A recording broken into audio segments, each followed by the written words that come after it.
Matt Cain arrived in 2005, nobody could have predicted he would become such a perfect fit for the Giants. Cain turned into a staple of the Giants rotation and an all-star, but he cemented his legacy during the postseason. He was a pillar that the Giants built their success upon. Because without Cain, none of it would be possible. He was the one you could always count on. He was the horse. And today, he rides one last time.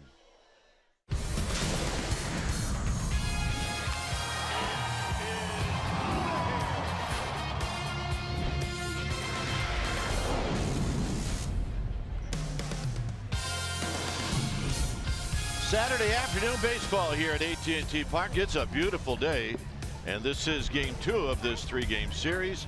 It's the Giants and the Padres, and welcome to NBC Sports Bay Area, and it's powered by Xfinity. Hi again, everybody. I'm Dwayne Kuiper. Alongside me is Mike Ruocco. Well, look, Mike and I have been doing this for a long time, which means we've probably seen every one of Matt Cain's starts. He's made 330 starts in a Giants uniform, and you know, this one's going to be a little different. Well, it'll be the last one for Matt Cain. He'll walk out of that mound in a big league field, and he'll toe the rubber for the last time as an active player. And in a conversation with Brian Sabian today, I think he said it best. Matt Cain came into this business, and he was not allowed to grow up like normal kids. He had to be a man. He had to be a man early, and he accepted that responsibility. And he wound up giving this franchise a 13-year career that is historical. A 3-time world champion, 3-time All-Star. He won the Willie Mack Award. He pitched the only perfect game in Giants history, and that includes the New York Giants, 134 years of history. He protected his players. He did everything that a good pro does. And today, this really is the reward for his career. He'll walk off that mound one last time to an applause I'm sure that he'll never forget, we'll never forget, and it's going to be a special day, partner. Yeah, the other thing too about Matt Cain is there aren't many athletes. You know, we see it from time to time, but there aren't many athletes that can predict or choose when they can walk out, and Matt Cain is choosing to do that today. And I'm wondering when he walked out to warm up, if he was just thinking about having to face Manuel Margot, or if he was thinking about 13 years of Giants baseball. It's going to be hard for him one way or the other. I think he's going to sense the whole afternoon. And here he is one last time leading his Giants out onto the field.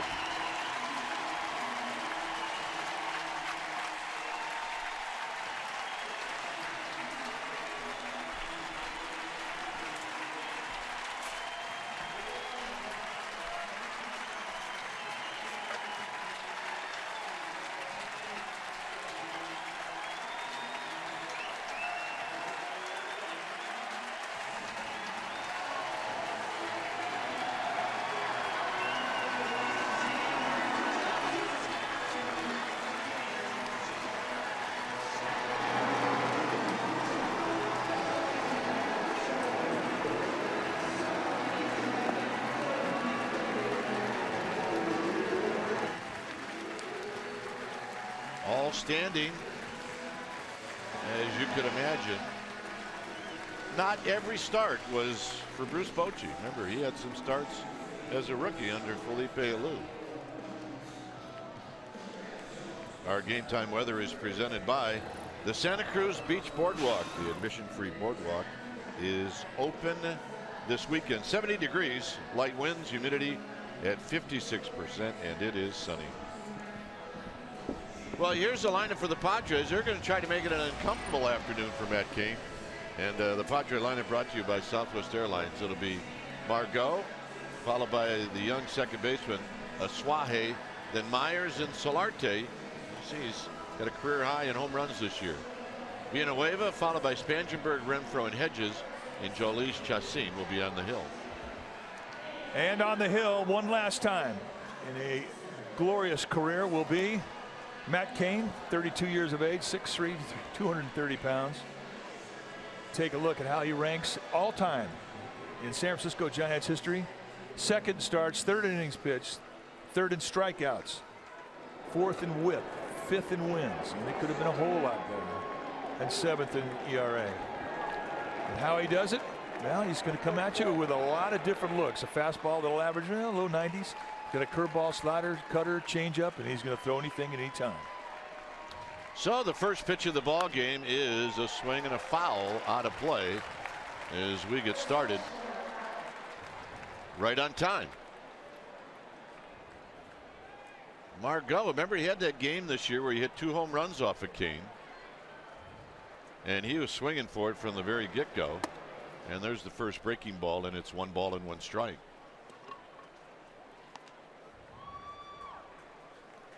On deck is Aswahe and then Myers. The bunt, third base side. Charging is Jones. His throw. Nice play. And that's how this game gets started. Well, let's check out the defense playing behind Matt Cain today. Starting in the Giants outfield from left to right, it's going to be Parker, Span, and Pence. Great arms on the corner. Crawford Jones will be on the left side of the infield. Panic and Sandoval on the right side. Buster Posey, he'll be in the squad, putting down the signs. One last time for Matt Cain. So here's Aswahe hitting at 271. He's got 4 home runs, 21 driven in, and the first pitch is high.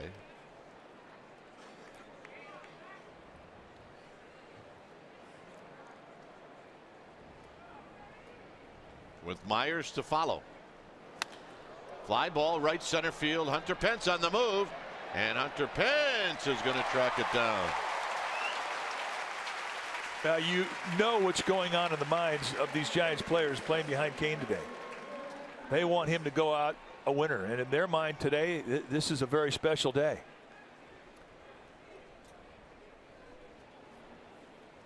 Yeah, if this would be a day where you could score 20 runs, that would be perfect. Yeah, they kind of owe him a few runs. That is a fact. Here's Myers, who takes a call strike.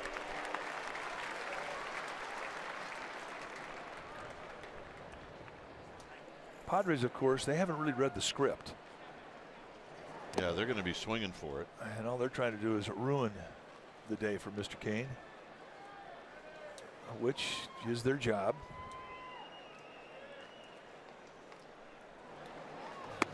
And a breaking ball is inside. By the way, the home plate umpire is Ted Barrett. Then it's Ben May, Tom Woodring, Angel Hernandez from first to third. Ted Barrett is a good big game umpire. Myers takes a strike.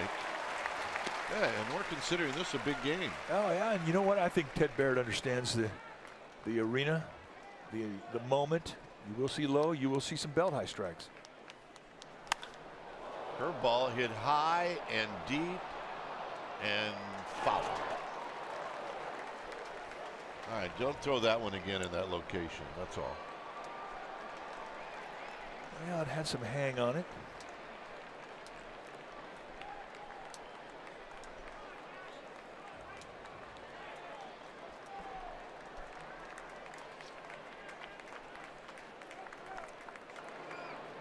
Outside to the backstop.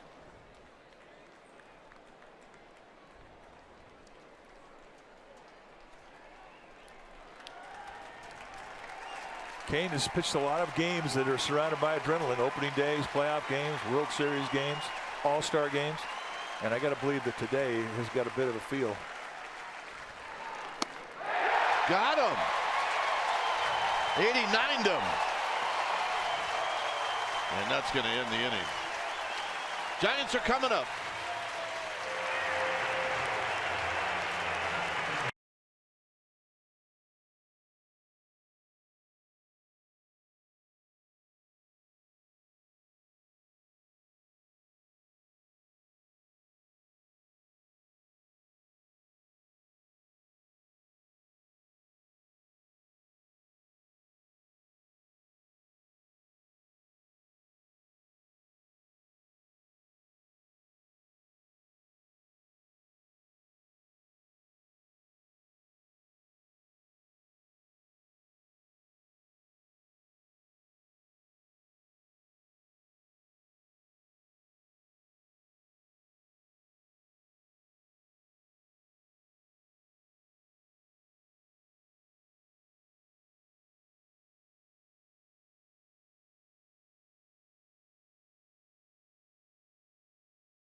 NBC Sports Bay Area is brought to you by Southwest. Yes to low fares with nothing to hide. That's transparency. By State Farm, here to help life go right. Talk to an agent today or call 1-800-STATE-FARM. By Jack in the Box. Come try the new $4.99 Smoky Jack Burger Combo with small fries and a small drink. Limited time only. And by the 2017 Jeep Cherokee with an EPA estimated 30 highway miles per gallon. There you see a great shot of AT&T Park. Giants are coming up, and here's our lineup, and it's brought to you by Southwest Airlines.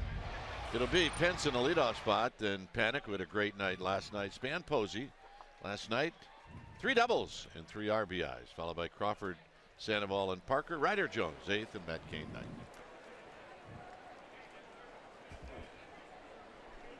So here's Pence sitting at 262.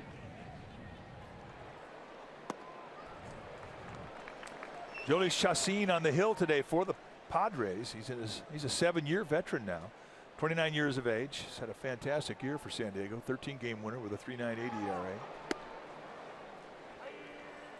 And when you take your at-bats against Chacín, you're going to see a fastball that can go low to mid-90s. He'll sink and cut it. He's got a good slider, changeup, curveball, cutter combination. He'll throw all those pitches in any count. And a little low. So a nice 1-2-3 inning for Matt Cain. Chacín 8-7 with a 3.31 lifetime ERA against San Francisco. Breaking ball and a called strike. It's 2-2. Had Pence moving back just a little bit.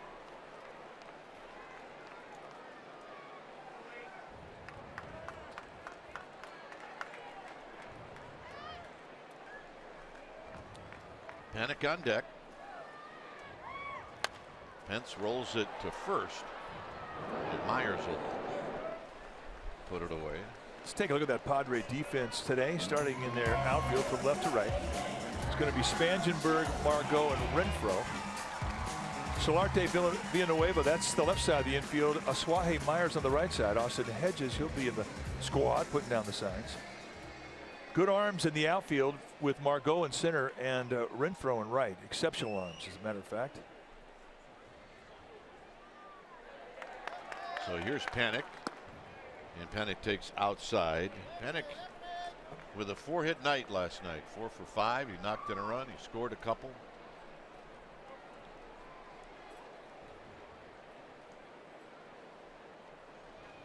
And he takes low. It's 2-0. He's 2 for 10 in his career against Chacín, and one of those 2 hits, a home run.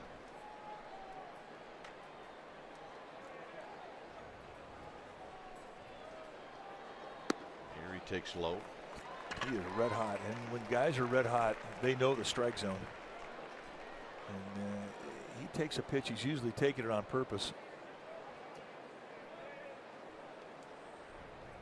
You see some September numbers from Joe Panic.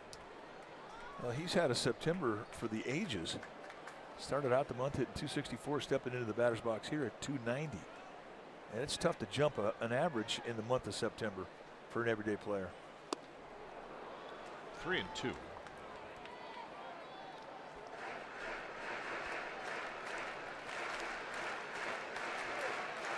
a hot hitter swings. It's usually swinging or something in the zone. They don't often go out of the zone. That's how hot he's been. On the ground to second. Suaje's got it, and that's out number 2. And here's Span.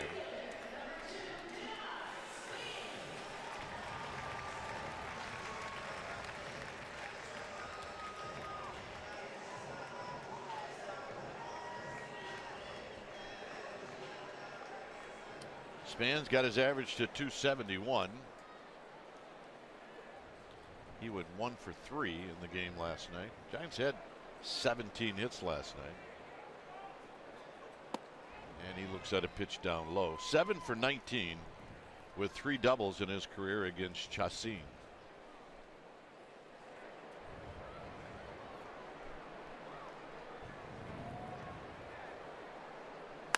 And that'll be a base hit into right center field. As you probably noticed, Margot does not play a shallow center field. He plays very deep. So most of your hits to center field are going to be in front of Margot. Yeah, he does give you the base hit, but he doesn't give you the extra base hit over his head. I mean, he goes back, obviously in good position to do it. But one of his strengths is an outfielder. Buster Posey had 3 doubles last night. He's got pretty good lifetime numbers against Chacin. And he swings and fouls it out of play. Ooh. Buster was getting after it on the first pitch.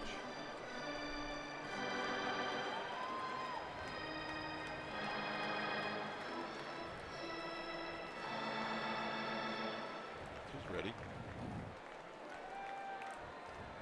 He's got Star Wars Giants gear on. Couldn't be happier. It is Star Wars Day today here at the yard.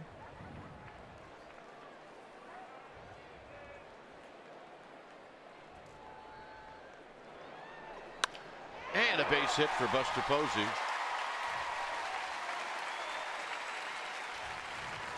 And that'll bring up Crawford.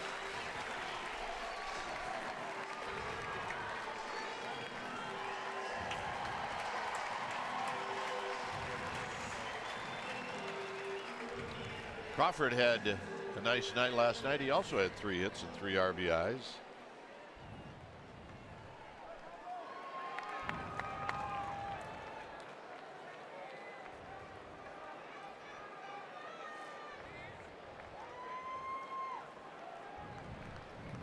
So here's Crawford.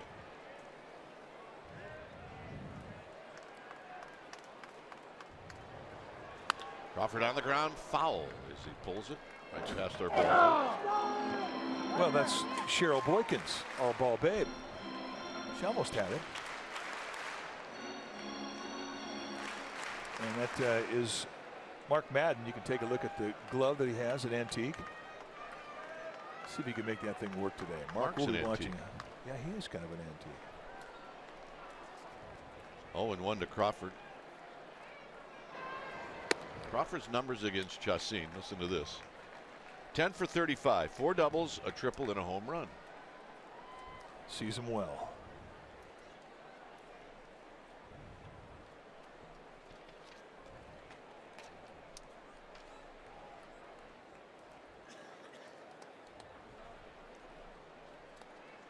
And the pitch. And it's down low. Nobody's going near him. Well, yeah, he's got a no-hitter going after 1 inning.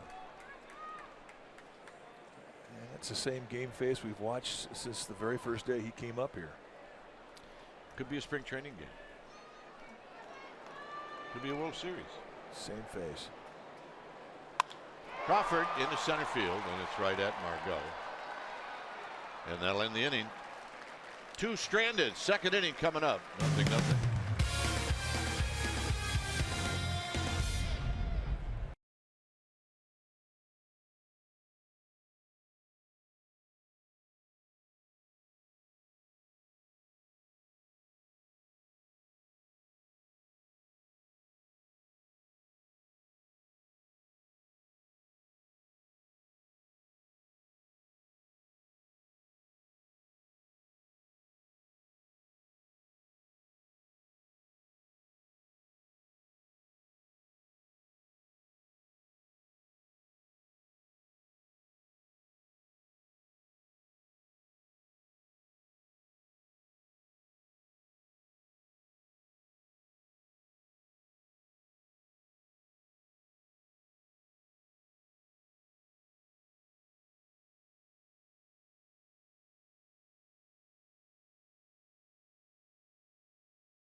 Brought to you by your California Ford dealers. Well, on August 29th, 05, against the Rockies, Matt Cain made his major league debut. And he went 5 innings, allowed 2 runs on 3 hits. He walked 4. He struck out 2. And this was a sign of what was going to happen to him in his career. He got the loss. Giants only gave him 1 run of support. That happened a lot. Youngest to start his major league debut. Pitchers in the San Francisco era. Well, Madison Bumgarner, Mark Grant, who is also here in the ballpark today, Don Carruthers, my old roomie, a good Giant, and Matt Cain. There's your youngest top 4.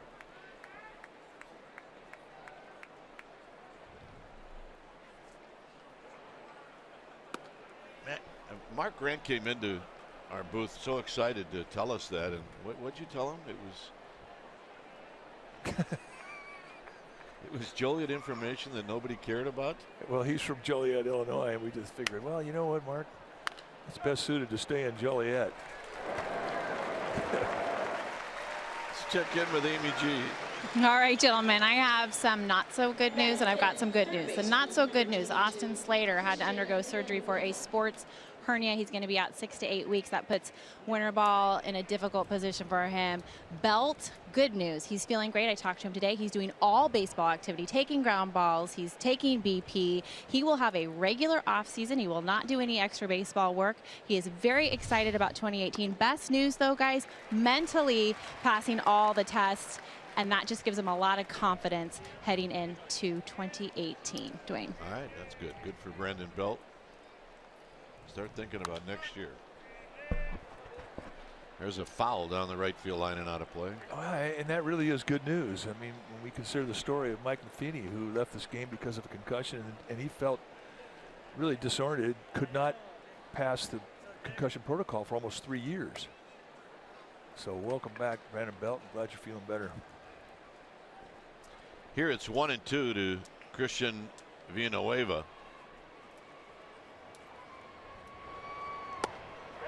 Got him. 2-seam paint, bringing it on the outside corner.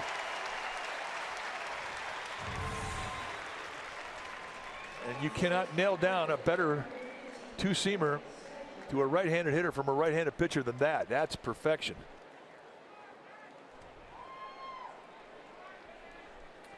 And all Villanueva can do is stand there and take it like a man.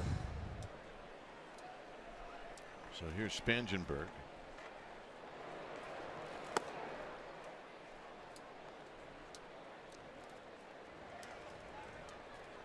Spangenberg at 263.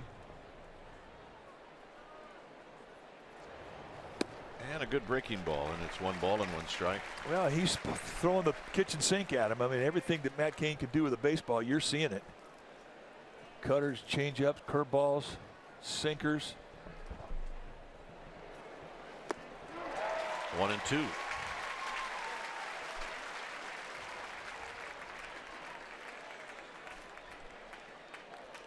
Every lesson he learned in 13 years, he's applying it today.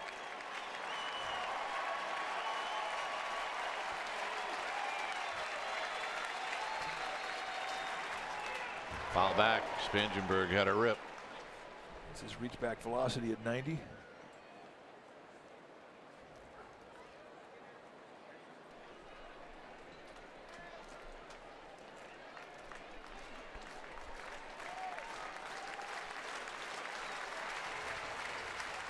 Very high. 2-2. Posey wanted to go upstairs another time.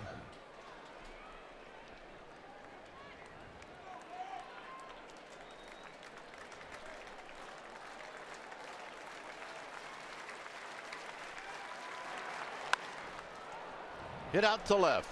Parker looking into the sun will put it away, and that'll end the inning. So Cain 6 up, 6 down. And Sandoval is going to lead things off.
NBC Sports Bay Area is brought to you by Los Gigantes Lager, a Mexican-style lager from Anchor Brewing and the San Francisco Giants.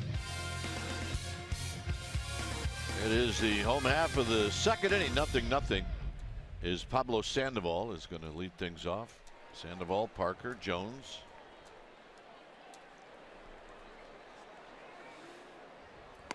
Sandoval takes high. He had a couple of hits last night, 2 for 4.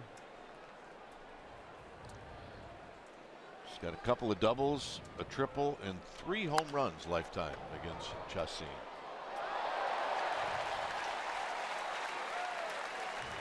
Got a man making a play. That a bit. Give it to your girl. Champion.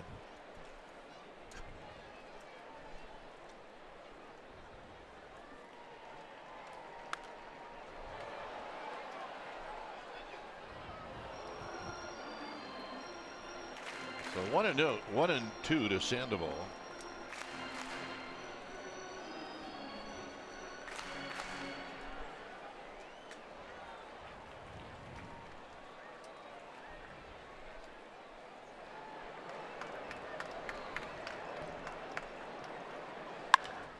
Hammered and a base hit.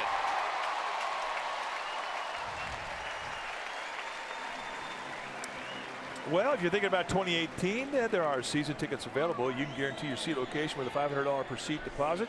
And if you do that, you get a chance to take batting practice here at the yard, and you can literally swing for the fences. Go to sfgiants.com/season and check it out.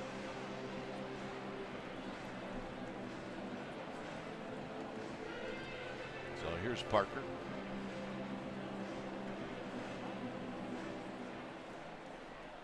Parker will hit with Sandoval at first. He's 0 for 4 in his career against Chassin, and he'll look at the shift, the overshift, and a strike in its own 1.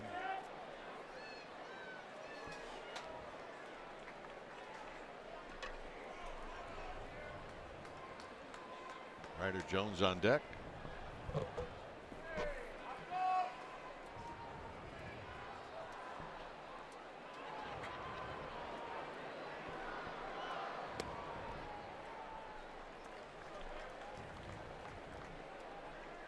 Kane still thinking about next inning, the next 3 he's going to face, sitting next to his pitching coach, the only pitching coach he's ever had at the big league level, Dave Righetti. And what a job those 2 guys have done together. And another strike to Parker. I say the only pitching coach he had. I don't want to exclude Mark Gardner because he certainly has had some input in his career, positive input. Pretty good 1-2 punch when you think about Righetti and Gardner.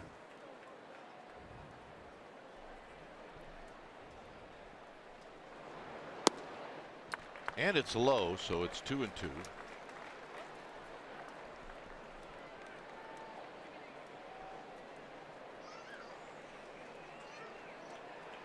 Jones to follow.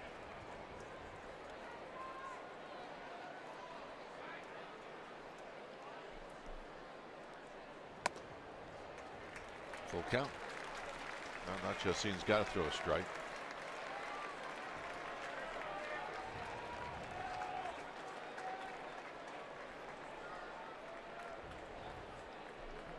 See him challenge in these fastball situations to lefties. He's usually going to challenge with a 2-seam fastball away. And this time he tries to go front door with it and misses, and Jared Parker keeps the line moving.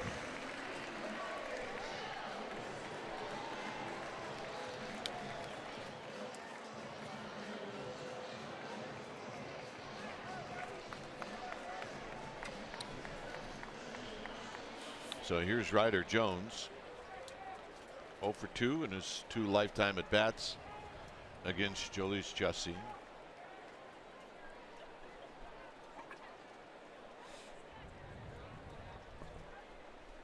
Matt Cain to follow. And a strike. That's the pitch he's been able to throw for a strike. He threw 2 to Parker, and then he Did not throw another one for a strike.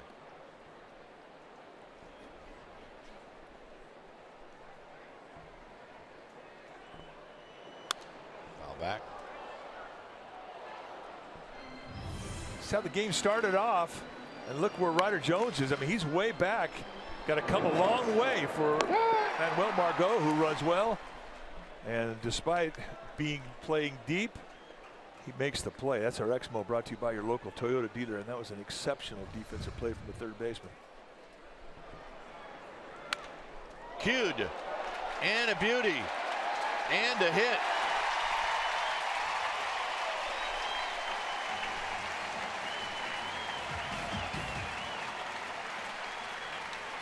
Well, that's an infield hit. Well, that's as good an infield hit as you can get right there. And it loads the bases up for Matt Cain. Now look, this is a game. It's got a lot of emotion wrapped around it. I mean, we could all paint a picture as to how we want it to go down.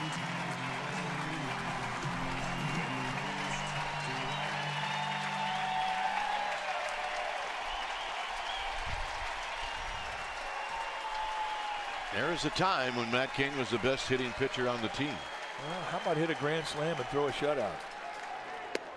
There's a strike, and it's 0-1. They're booing Ted Barrett, plate umpire, for the called strike.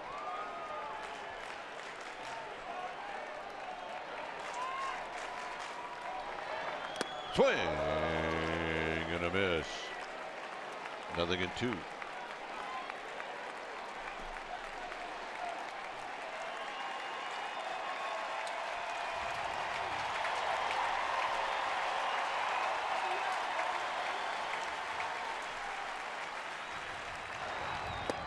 And he got him.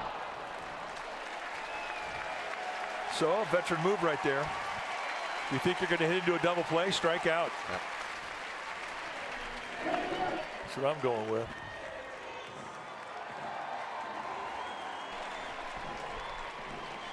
Well, I think it's a good call on your part.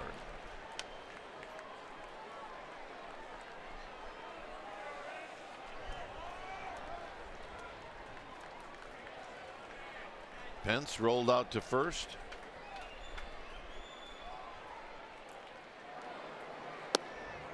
One ball and no strikes.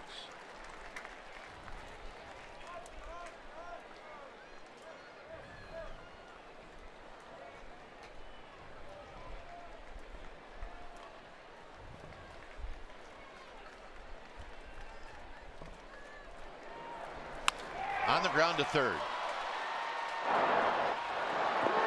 Not in time. Pence beat it out, and it looked like it was going to be an inning-ending double play. I'm sure the Padres will take a look at it. Ben May, the first base umpire, making the call. They go around the horn with it.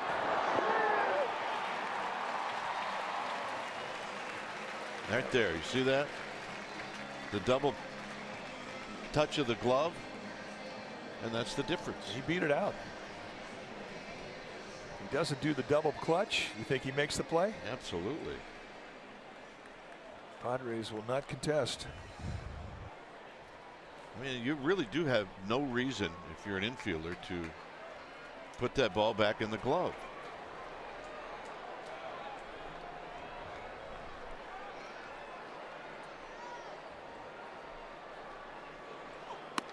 There's a pitch high, 1 ball and no strikes.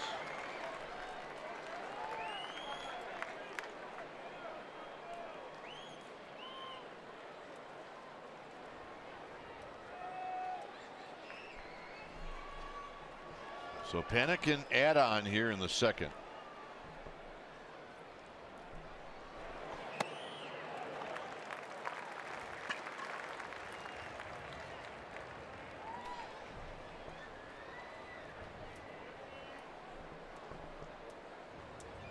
So it's 2-0.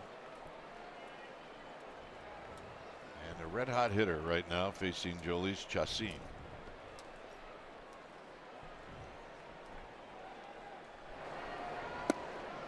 That's the pitch that he uses to throw a strike. Here's why they did not turn the double play. Watch.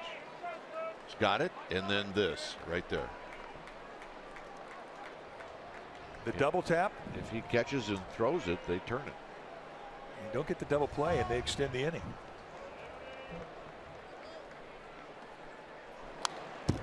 2-2.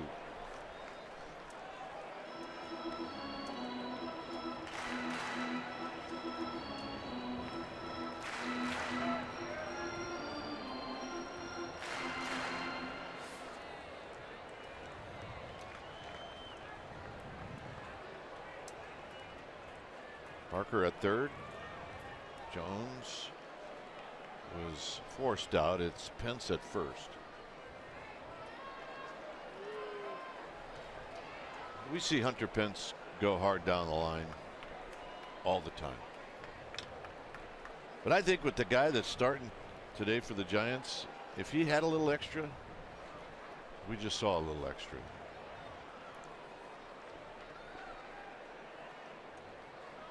Two and two.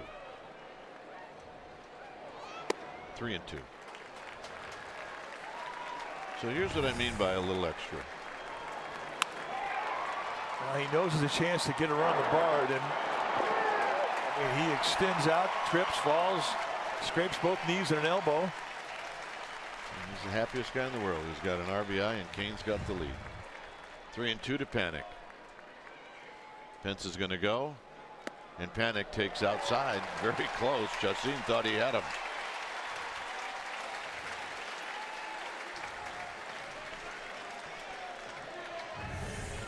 Let's take a look. No, it's not close. Tried to wrap it around with a breaking ball. Yeah, sure. Yeah, he's going to want it, but it's not a strike. Here's Span. Span's also a hot hitter right now. One thing the Giants did so well in last night's ball game is hit with 2 outs. Had 8 runs last night, all of which were scored after 2 outs.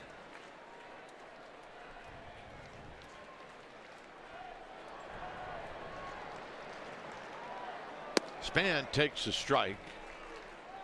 He singled in the first inning. This is the hit that the Giants never seem to get from Matt Cain.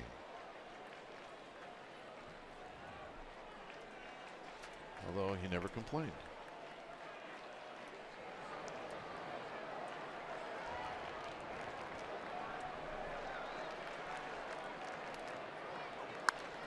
Oh, and 2.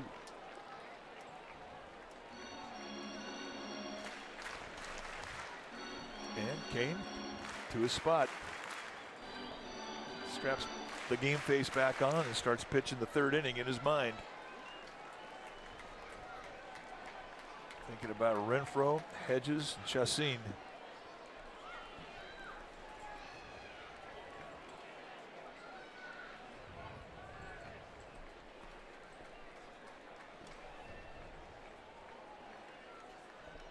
You ever wonder what goes on in the mind of a hitter or of a pitcher during the course of a ball game? That's it.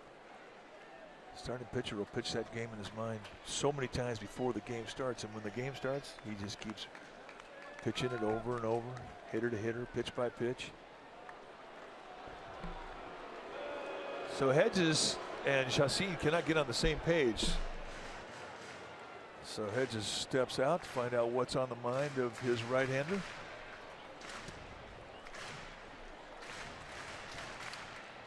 Your runners are Parker, Pence, and Panic.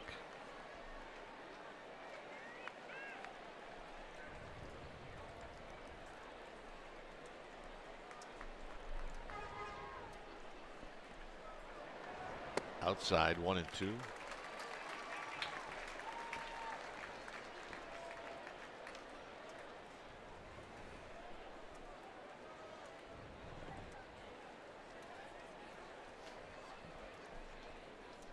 Buster Posey on deck.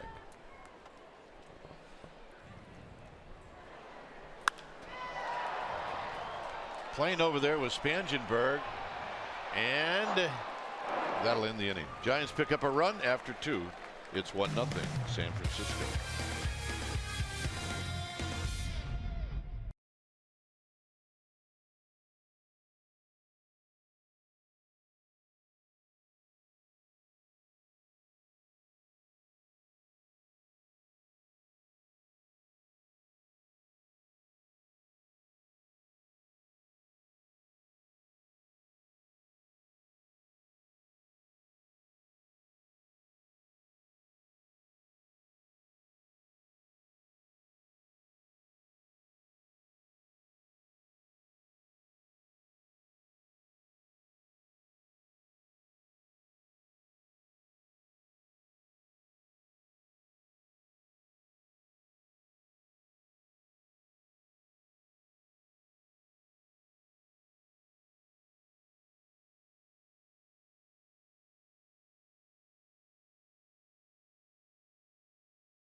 The game, we go back to September 9th, 2005. Giants taking on the Cubs. Third career start for Matt Cain.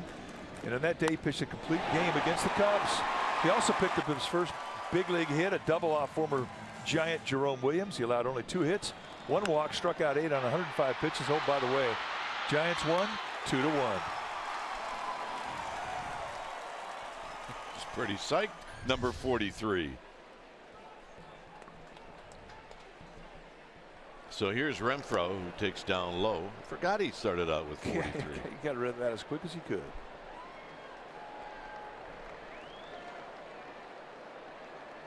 I don't remember. Did Moises Alou have 18? I think he did.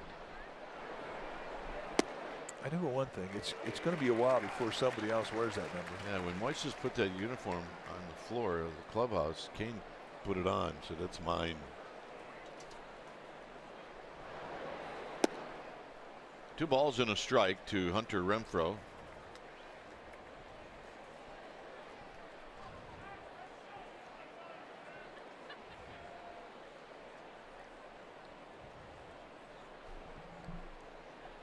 Up the middle, and that'll be the first hit off of Cain. You saw Cain's reaction. He's done it his whole career. He stuck his foot out.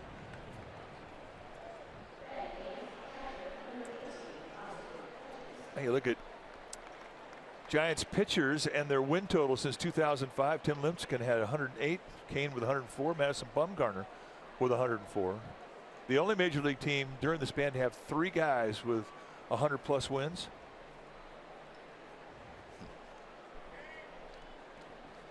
Three pretty good ones right there. Here's Hedges.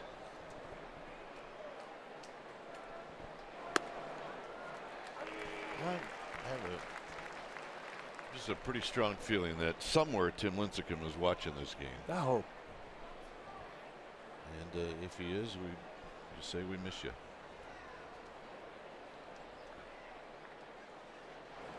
Ryan Wilson, same message. No balls and 2 strikes. And you think about the guys that had a profound effect on Matt Cain. Mike Matheny, Matt Morris, Barry Zito. I hope they're all watching. Yep, absolutely. And a breaking ball. It stays at 0-2 to Hedges. Mike Matheny probably not watching as they're in the 2nd inning in St. Louis, but he may watch it later. I'm sure he'll check it out. He had a lot of respect for Matt Cain and vice versa.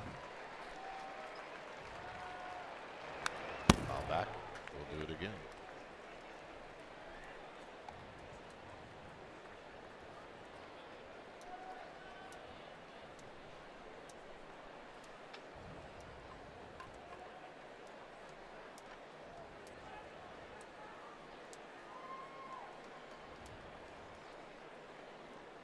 And an underhand sidearm sling to first. Renfroe, known for his power, not his base stealing ability.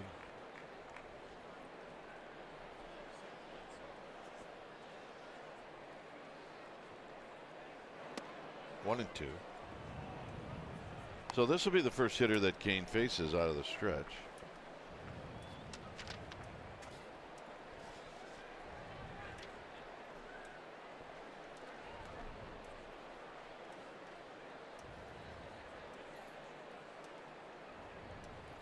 And the 1-2 is low. 2-2.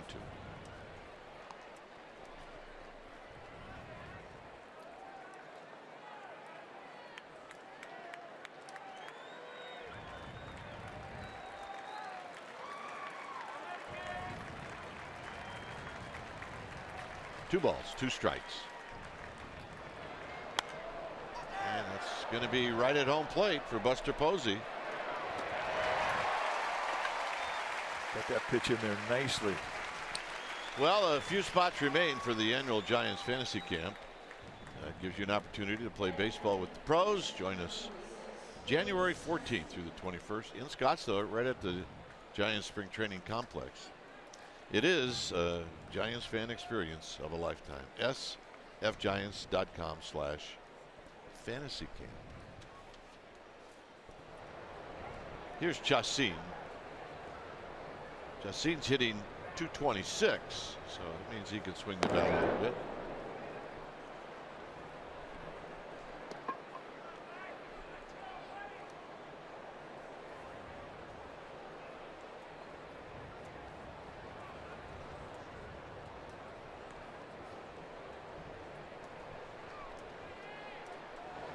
And the show of a bunt and a ball. It's 1 ball and no strikes. Kane 8-14 lifetime against San Diego, but it really doesn't tell the story. Some of the best games he's ever pitched were losses to the Padres.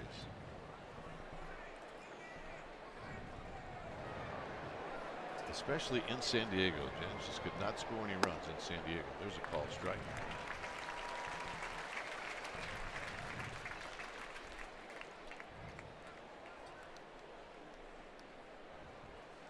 And indeed, he will always be a forever Giant. It is the dream of every professional player to play for one team, wear just one uniform. Lester will throw him out. Well, NBC Sports Bay Area is giving away a Brandon Crawford autographed jersey on Instagram. All you need to do is follow at NBCS Authentic on Instagram. Find the graphic shown and tag a friend. A random winner will be chosen in the comments section on Monday, October 2nd.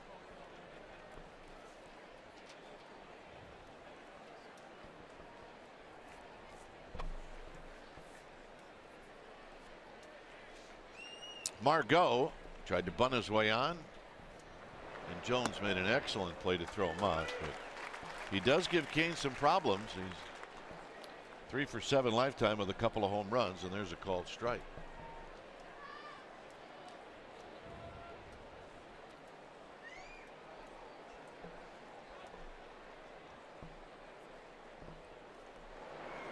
Low.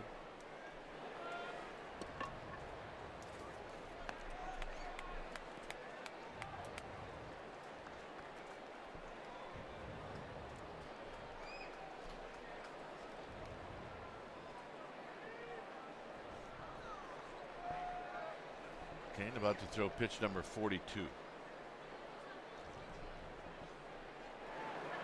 On the ground, foul as he ran that pitch inside. It's 1-2.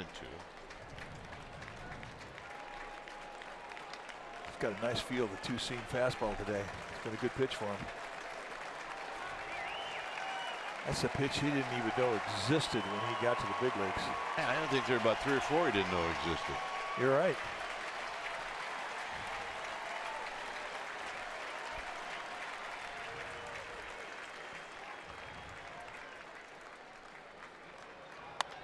Out of play.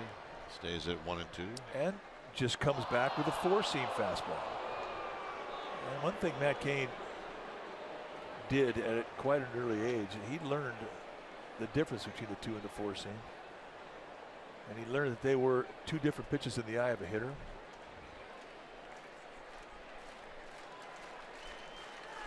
One of his strengths has always been his ability to pitch with number 1, the fastball. Oh, foul back. A little bit of a hang on that breaking ball. If you're going to have a good day, you're going to have to have a couple breaks where you hang pitches and guys miss them.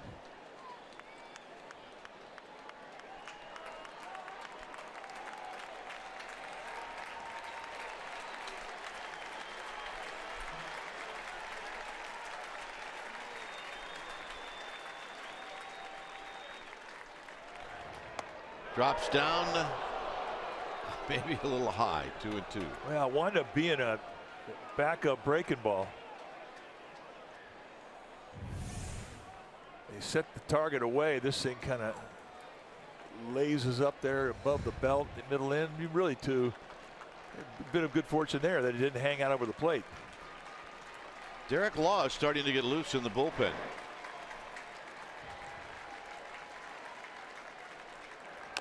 On the ground, foul. Don't know what the Giants' plan is.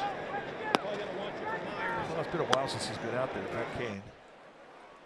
I would think that he's got 75, 80 pitches max in him.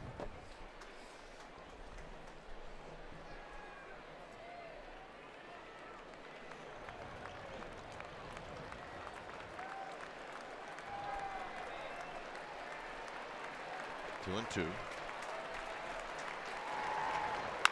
Hit on the ground to Crawford. And that'll end the inning.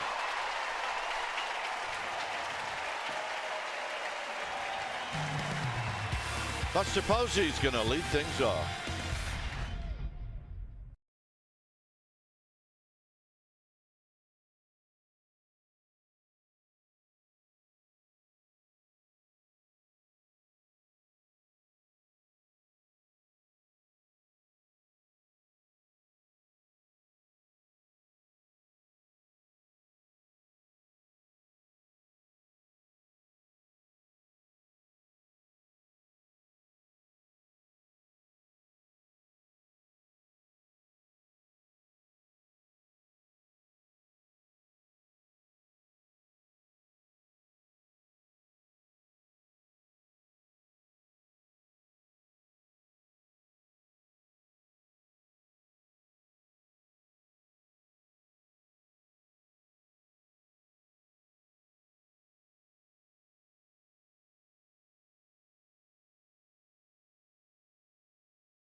NBC Sports Bay Area is brought to you by Toyota, the full-line automaker with the longest-lasting vehicles in America. Toyota, let's go places.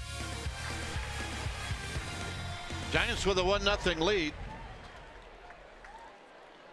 As Buster Posey's going to lead things off. Buster with a base hit in the first inning.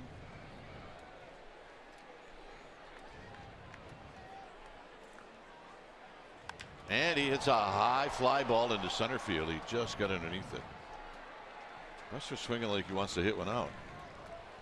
Warriors and Nuggets later on today at 5:30 right here on NBC Sports Bay Area. Yeah, the champions are back on NBC Sports Bay Area. And check out the Warriors tonight against the Nuggets.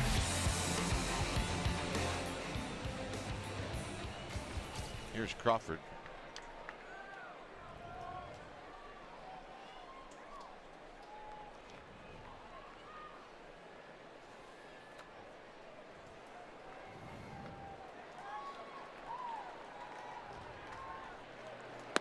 Crawford takes a strike.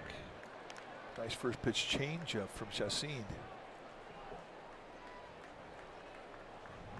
It's a pitch he really didn't have early in the ball game. What about in 05? Down low. Chacin? No.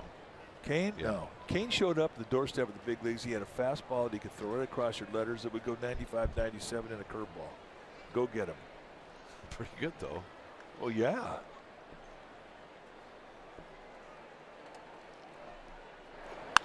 Crawford out of play. But what he learned was a changeup. The curveball that was his kill pitch when he first showed up, that became a pitch that he would throw to steal a strike. He didn't use that to finish guys off. Use the fastball, use a changeup. He learned to cut the ball. Talked about him learning two-seam fastball off the four-seam fastball. But I think of him, I mean, I think of number one. Fastballs right across the letters. I mean, nobody could do it better than him. Crawford a slow roller. And a nice play by Aswahe. And about the only way you can make the play. 2 outs.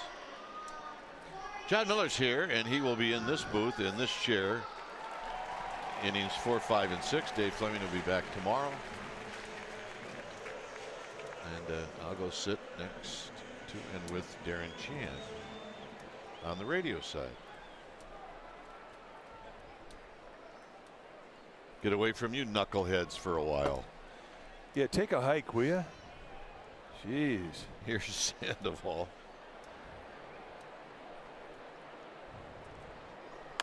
Check swing roller. Edges. They'll throw him out, and that'll end the inning. Giants 1. Padres nothing.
It is Matt Cain's last start. Giants lead the Padres going to the top of the 4th inning, 1-0. And now joining us, my friend John Miller. Welcome. Hey, I got a little emotional in the first inning with 2 outs. He pumped a fastball, a high hard one, right by Will Myers, the slugger. And I thought, God, that could be 10 years ago right there. That kind of pulled me up a little bit. Well, you know what I was thinking? Don't quit. You got something left. He's looking pretty good through 3 innings.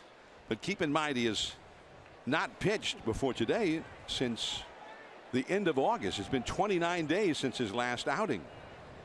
He's thrown some bullpens in between, but not quite the same as being on the mound. So we'll see how long he can go. The bullpen is going to be ready if needed, as both Derek Law, the right-hander, and Ty Block, the left-hander, are warming up now. Well, and what really becomes important is the leadoff hitter of the inning. Cain covering the throw from Panic. Well, he still moves pretty well. He moves great. Nice play. As Cain got the ball, he threw a strike to Crawford at shortstop as he started to throw the ball around. And let's watch the horse get over there. Instinctive. Now watch him fire this ball to, well, let's take my word for it. He threw a bullet to Crawford. I can confirm that. I saw it. I mean, it may be that Cain is on a if he gets a guy on right now, he'll come out of the game. Next pitch will be number 50. I thought he had maybe 75, 80 pitches in his arm. That would really extend him. But if he's getting people out, not like he's saving them for anything. So here is Myers. Struck out his first time. And that's a called strike. Well, Bruce Bochy, I asked Bruce Bochy before the game about how far Cain would go today. And he said, well, everybody for several days has been saying, let him go. Let him go deep. Or let him go 9. That ball is hit very softly. Crawford, the bare hand pickup. The throw! Safe! And they're saying that the umpire pointed at Pablo. I thought maybe he was going to say he came off the bag, and I don't know what or maybe Pablo didn't field it cleanly. Take a look. He may have dropped it. Did it stay in the glove? Nope. It did not. Pablo didn't get hurt on that. Well, we saw him hurt a hamstring doing that very same thing. He's got an amazing elasticity. The guy goes down and does the splits on his stretch from first base. It's not like I see him practicing that in the Giants clubhouse between innings.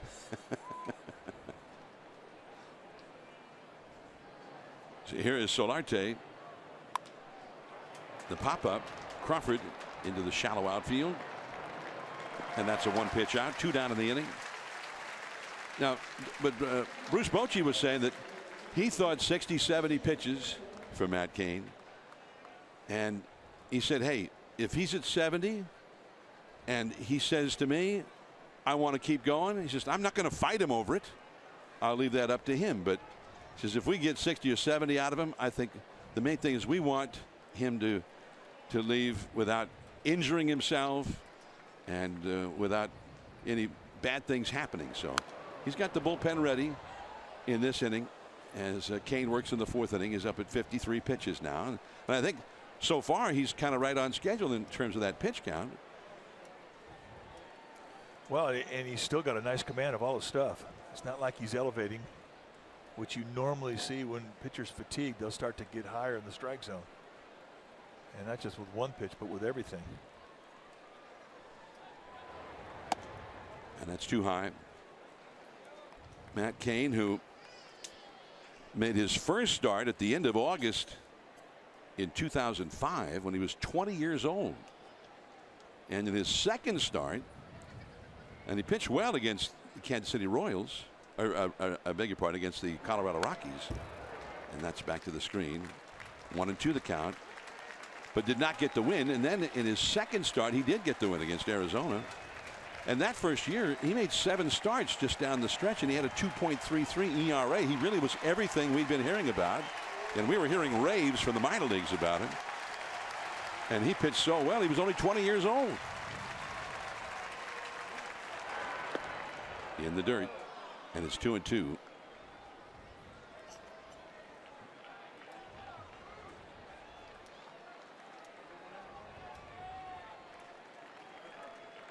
Matt Cain. And he still looks a lot like he looked when he was 20 years old. Matt Cain. He does. Not a gray hair on a full head of hair. 2-2 the count to Villanueva, who's got a lot of power. Strike 3 called on the outside corner. Second time in a row that Villanueva has been called out on strikes. 3rd strikeout for Matt Cain, and another ovation. He's shut him down through 4.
On NBC Sports Bay Area is brought to you by Kelly Moore Paints. Go where the pros go. Kelly Moore, the painter's paint store. by Max Muscle Sports Nutrition and its 30 NorCal locations. Professional health and nutrition advice available for all ages. By Pete's Cold Brew, the true cold brew that's always cold, so it's always fresh. Pete's is coming in cold to a store near you. And by Provident Credit Union Super Reward Checking. We pay you.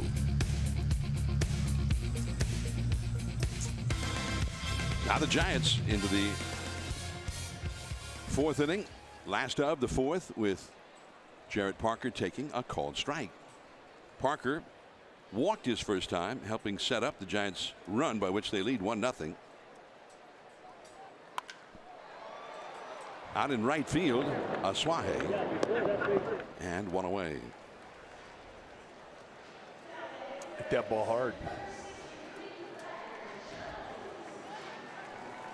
What'd you get in the exit velocity of that one? I'm just going to make a guess on that one, but I'll say 106. He hit it pretty hard. Ryder Jones now, who had an infield single his first time and a high pop-up that will go back out of play. Ryder Jones made the play of the game. Right away, the first batter of the game bunted. You think Manuel Margot, when Matt Cain broke in, Margot was what, 9 years old? He was a little kid.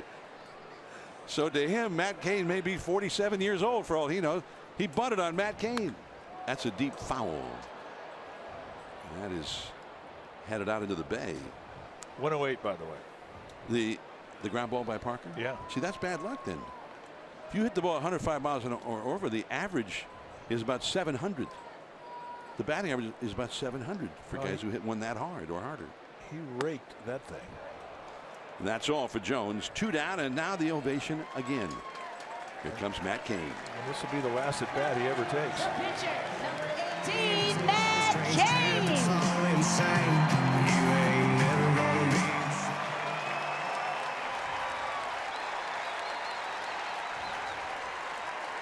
Well, they cheered for Cain when he walked out to the bullpen before the game to warm up. They cheered for him when he took the mound to start the game. Oh, and the Chastain throws him anything but a fastball here. He is not my friend.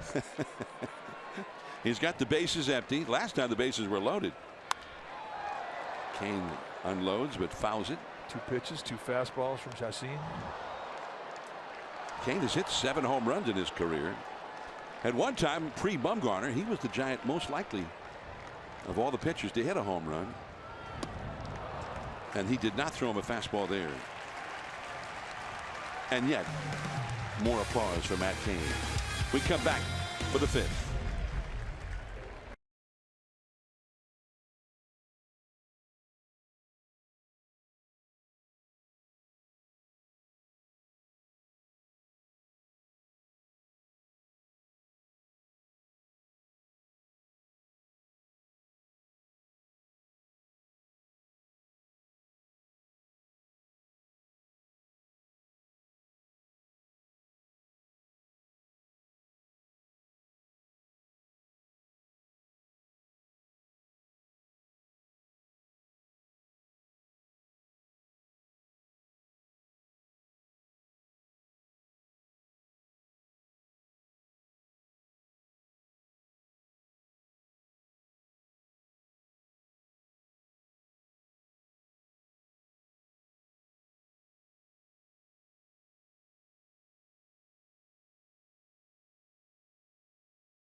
lead as we head into the top of the 5th inning. Welcome back, everybody, to our broadcaster, Mamie Gutierrez. It is time now for our Giants in the community. It's brought to you by PG&E. Earlier today, a group of PG&E employees got a little love for their efforts helping Hurricane Irma victims in Florida. They, along with more than 1,200 line workers, equipment operators, partnered with Florida Power and Light to install poles, wires, and much, much more.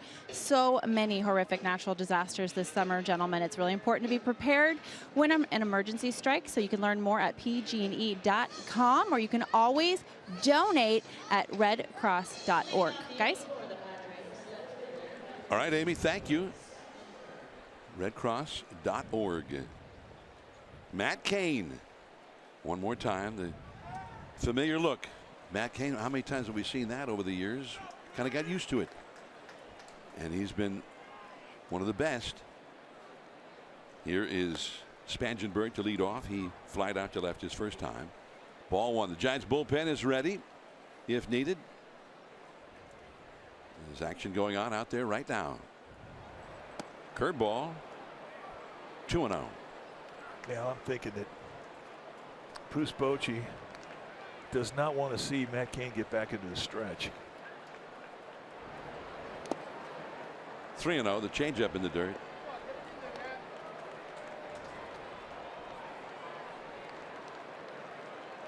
Since 2005, Giants starting pitchers in that time, Matt Cain, and that's all of Major League Baseball, by the way, not just the Giants.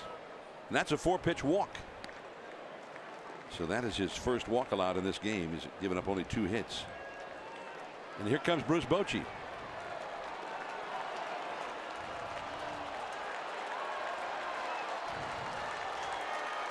So some fans are not happy. They want Cain to stay out there. And Bruce Bochy, Cain at 61 pitches. And Bochy doesn't ask for the ball right away.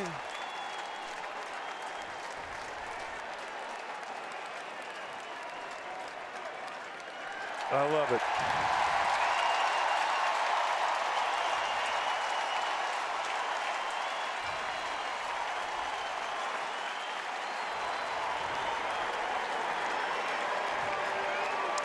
Like Bochy sort of left it up to Cain. Do you have anything left?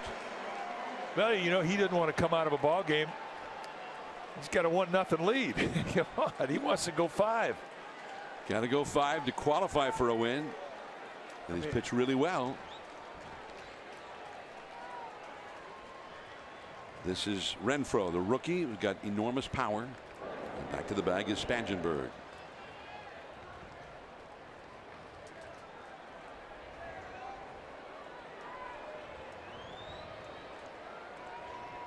I would expect nothing less from Cain. Wanting to get 5 innings, he wants to get a win. Curveball missing. But right now he needs to throw a strike. And Renfroe has lots of power.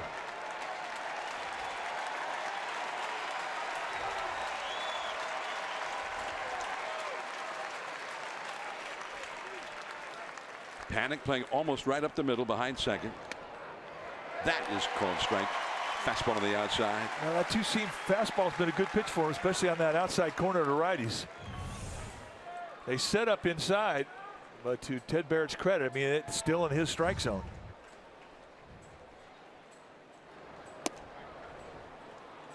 2-1. Remember, it's been 29 days since the last time he threw a pitch in a game. Bochy talking it over with the pitching coach Righetti. That ball is hit deep into center field. Span still going at the wall. He's got it. Spangenberg was all the way to second, and I think he was standing on the same ground, or at least passed over it, that Gregor Blanco got to when he made the incredible catch to preserve the perfect game 5 years ago. Talk about the power from Renfroe, and here he gets some backspin. In this ballpark, you always get carried to the middle of the field. And that's right in front of the area where Blanco made his miraculous catch that preserved the perfect game for Cain. Hedge is another guy with power. He's got 18 homers on the year. And he curves him for a called strike. Of course, the reason it was such an incredible catch by Blanco 5 years ago, I mean, we just saw the center fielder go over there and catch the ball. Blanco was the right fielder. He was. You can't even explain that catch. Diving safely back, Spangenberg.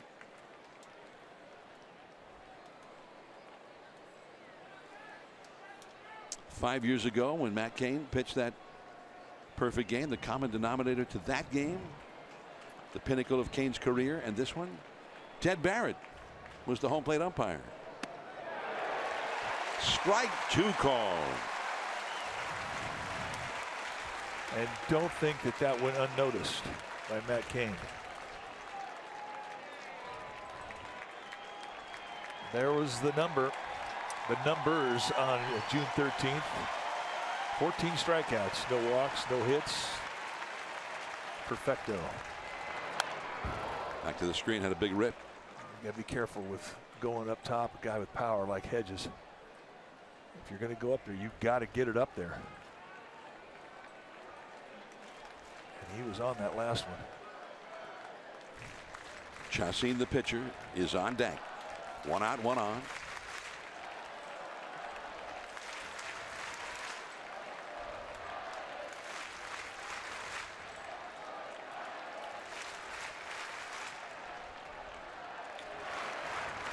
Did he swing? An appeal? Yes! Ben May rings him up from first base on the appeal.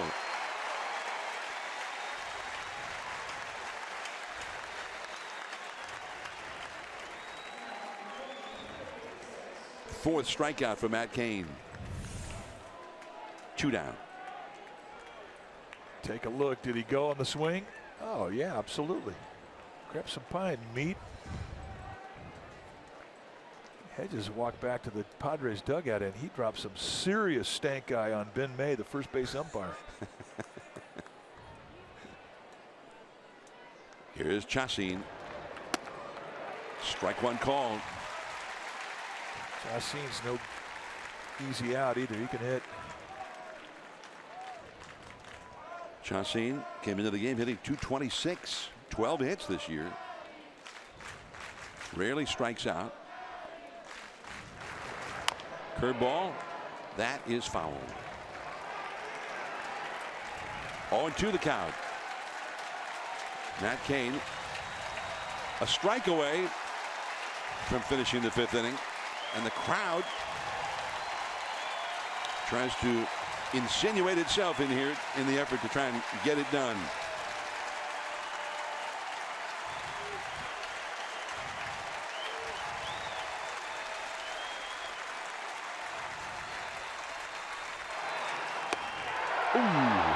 That was a close one. Paralysis fastball on 0-2 count. Missed by about the width of a baseball. Beautiful pitch. And he continues to pitch, make good pitches. And this may be the last pitch he ever throws.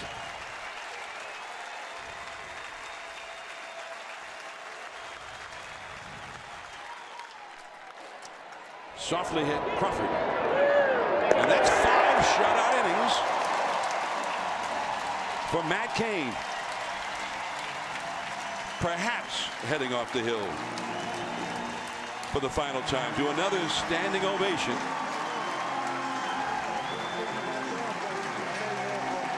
Bruce Bochy meets him before he gets to the dugout. Gives him a hug. Now Buster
So many times in October,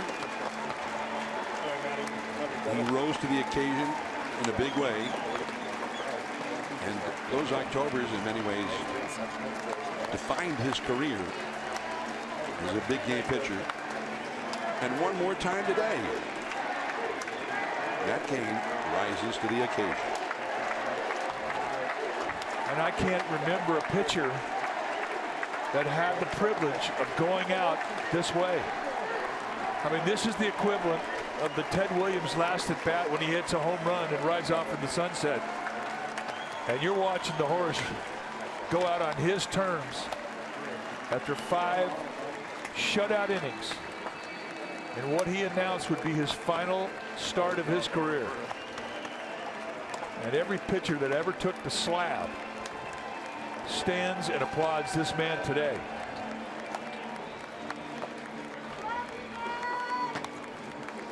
What a great moment.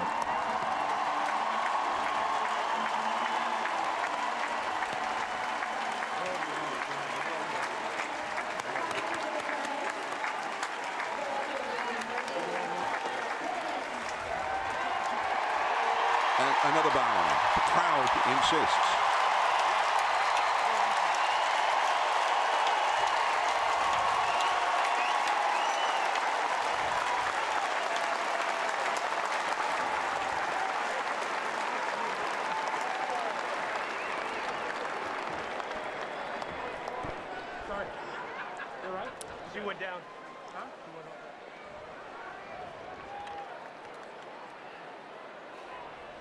Hunter Pence in the last of the 5th, and the curveball misses for ball 1. Pence has the only RBI of the game. The Giants lead 1-0. Jeff Samardzija.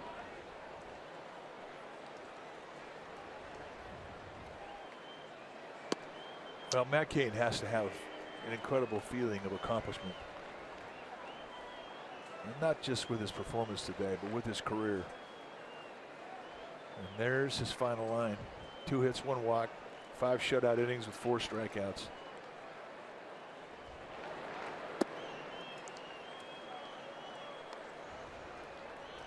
And if you had asked everybody in this ballpark if they would have liked to see this type of a send-off, they would have all said yes. Once again, he stood tall. Strike 3 call to Pence. And I guess the flip side to pitching so well in the finale, if you're Matt Cain, is like, you know, I'm only 32. What am I doing? How can I walk away from this? Bruce Bochy, his desire today, as Panic is played by Aswaha, and he gets it. So that is out number 2. Panic is 0 for 2, and Denard Span will come up. His idea was to go out and remove Cain in an inning, take the ball from him so that he could walk off the field and get that big ovation and have it all happen that way. He gave, it looked like to me, he gave Cain a chance to do that in the 5th inning, and Cain said, no, I feel good, I want to finish, and he did. He finished the inning. Just when you started thinking, well, has he started to lose it? Has he started to fatigue as the bunt goes foul? Strike 1 to Span. And so Bochy, if he sent him out in the 6th inning, Cain's going to have to face a batter. And I don't think he wanted to do that. I think he felt like Cain had done enough. It was a great day. So he stepped out of the dugout and walked over to him and gave him the big embrace, and then a buster hug, one last buster hug. You could not have drew it up any better. I mean, the ovation was there. This is a day that he will not ever forget. Nor will any of us that were here to watch it. And the emotional embrace of Bumgarner and Cain, the 2 great October pitchers. And they're not touchy-feely guys. You know that. Absolutely not. This is the hug you're talking about.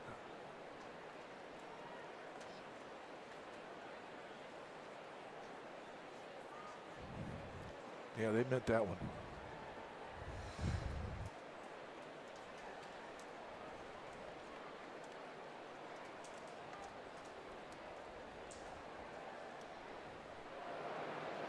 Look out.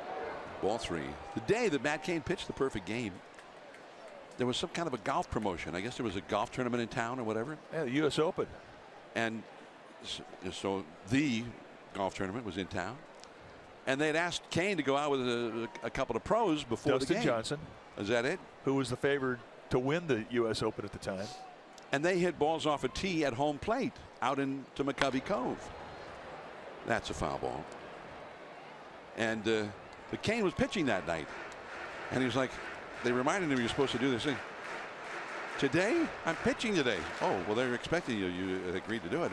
Well, not when I didn't know I was pitching when I agreed to do it. So it was really the last thing he wanted to do, but he went out and he was blasting balls out into McCovey Cove. Well, and Dustin Johnson, who was arguably the longest hitter on the tour, he was hitting them out there farther than Dustin Johnson. It was awesome. And that's the competitor in Matt Cain, even because he's an avid golfer and a really good golfer. He is indeed, and that he was hanging with the big dog that day, or I should say, Dustin Johnson was hanging with him. And then he goes out that night and spins a perfecto. Makes history. The only Giant. This is the 135th season of Giants baseball. He's the only one ever to pitch a perfect game. And that's all for Span. Strike 3 called. The inning is over. And now it goes to the bullpen. On to the 6th inning. The top of the order coming up with the Padres. Moronta will come in from the pen on Matt Cain's day. 5 shutout innings, 2 hits, 4 strikeouts. He was superb.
As we head to the 6th inning, and the Giants with a pitching change. Reyes Moronta is the man who replaces Matt Cain when it's time for a change. Think speedy oil change and auto service. Your trusted oil change, tune-up, and brake experts. Moronta has been excellent. Coming up in September, and it's 0-1 to Margot, who grounded out twice against Matt Cain.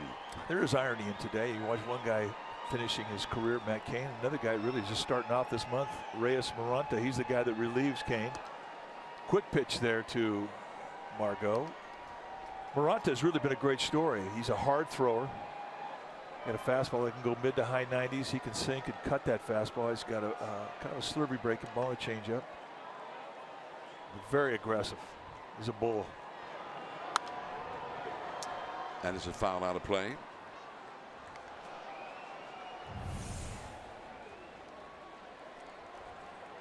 This is just a few seconds ago while we were in the commercial break. Matt Cain, a few more hugs, and then down into the tunnel.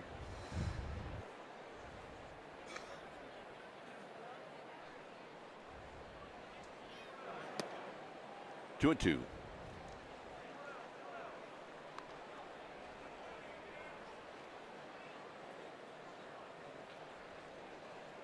So I remember the night that he pitched the perfect game against Houston. We were talking about how he was out kidding around with a professional golfer, Dustin Johnson, before the game, hitting balls out into the bay. And if the as we go to our Togo's big play, the Togo's way, June 13, 2012. Matt Cain and Dwayne Kuiper at the mic, the final out. From deep third, got him! And that's a perfect game. And the Giants mobbing Matt Cain on the pitcher's mound. Matt Cain, the only Giant ever to have pitched a perfect game, which is rather astonishing when you consider how many great Hall of Fame pitchers have worn the Giants uniform in both New York and the San Francisco days. 135 seasons. He's the only one with perfection. Dwayne Kuiper, I believe, also made history that night because he played in a perfect game when he was the second baseman for Cleveland.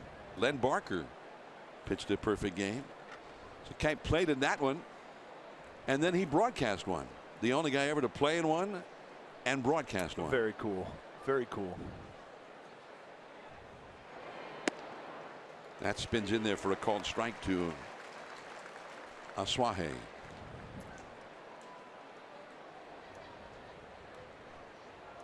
Asuaje is flied out deep to right center and grounded out to second. And it's outside. That night, just before the game, Jason Castro, his mom and dad, he's from across the bay in Castro Valley. They came into the booth to say hi. And we had met them all in Houston when Castro first came up with the Astros the year before. He hit his first home run against Matt Cain. Out number two. A nasty looking pitch right there. A good changeup for Moranta. So we were saying, how come your son's not in there? He's the one guy in this whole lineup who's had success against Matt Cain. They said, well, we don't know. He didn't know either. So now all of a sudden, it's the ninth inning. He's 1 out away from a perfect game, and there comes Castro to the plate. And Kuiper and I were doing the game together. Where were you? I should have been there. You were on assignment. I was on assignment. So I'm filling in for you over in the TV side. Now Castro gets introduced as the pinch hitter for the pitcher. And we look at each other because we started the evening with his mom and dad, wondering why he wasn't in there. With the memory of that home run he did against Cain fresh in our minds. But the ball was hit down the third base side, and we just saw it. It was not an easy play for Arias, but a strong throw. That ball is hit well. Way back there. It is gone. And Will Myers' 30th home run of the year ties this game. And for Matt Cain, the 5 shutout innings will just be a no decision.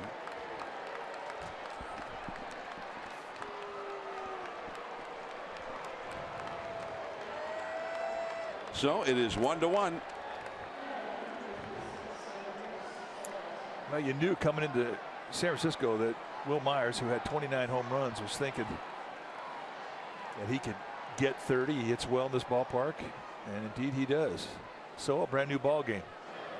That's his 6th home run in the last 8 games he's played in this ballpark. Set up an outside location, and this is just a mistake. Just an off-speed pitch. It just goes middle in. Myers jumping all over it. Line drive left center field. That's a base hit. Solarte will stop it first with a single. Span gets it back in.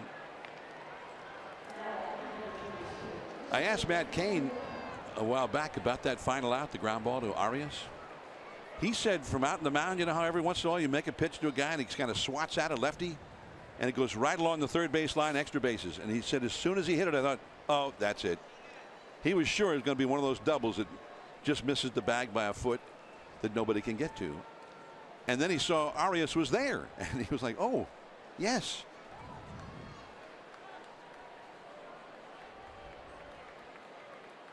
Well, you talk about our partner, Dwayne Kuiper, who broadcast and played in a perfect game. I mean, he has always said that one of the toughest things for any player is to come in for defensive reasons late in the ball game, and that's exactly what Arias was doing. He was coming in for defensive reasons.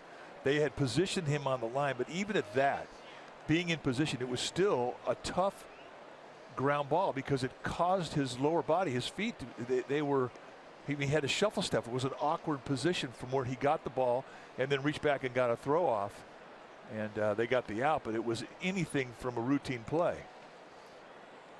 And you know, as much publicity, and it should have been publicity, for the brilliant catch of Gregor Blanco, the play that ended the game from Joaquin Arias. I mean, that was a spectacular play. 1-2. Well, Kuip has often said that playing defense in that perfect game in Cleveland, he said he just was kind of praying, well, I just hope they don't hit it to me.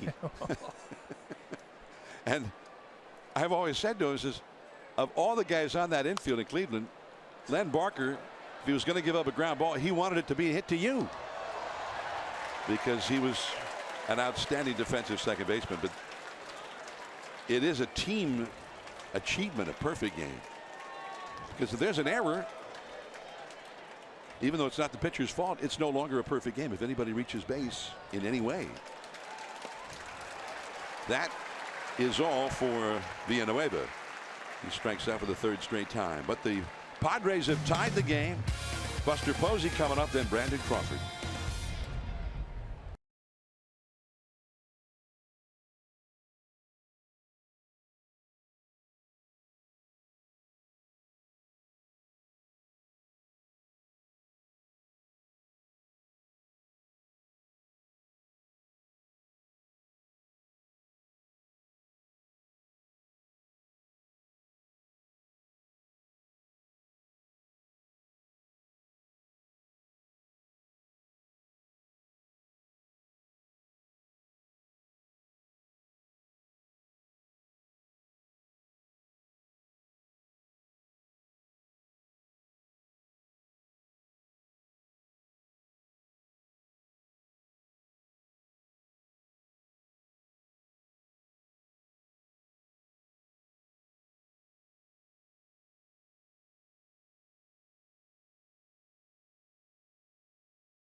On NBC Sports Bay Area is brought to you by the all-new 2017 Chrysler Pacifica. By AAA. Get a free canvas backpack. Restrictions apply. Go to AAA.com/road trip or to a AAA branch for details. By Southwest. Yes to low fares with nothing to hide. That's transparency. By Heffernan Insurance Brokers. Insurance and financial services for you and your business. Visit hefins.com. And by Xfinity. X1 will change the way you experience TV. It's a 1-1 game as we go to the last of the sixth inning. Matt Cain pitched 5 shutout innings in his final major league game. An outstanding performance to cap a brilliant career. Buster Posey gets his second hit of this game. First ball swinging, a single to left field, and he is 2 for 3 now. Well, Giants fans, StubHub is your ticket out to a lifetime of experiences. StubHub is the official fan-to-fan ticket marketplace of San Francisco Giants. StubHub. Check it out. So Posey at first and Brandon Crawford, the Giants RBI leader, will come up. Crawford is lined out to center and grounded out to second. He's 0 for 2. 76 batted in. And it looks like the Padres are going to get some action going in their bullpen now.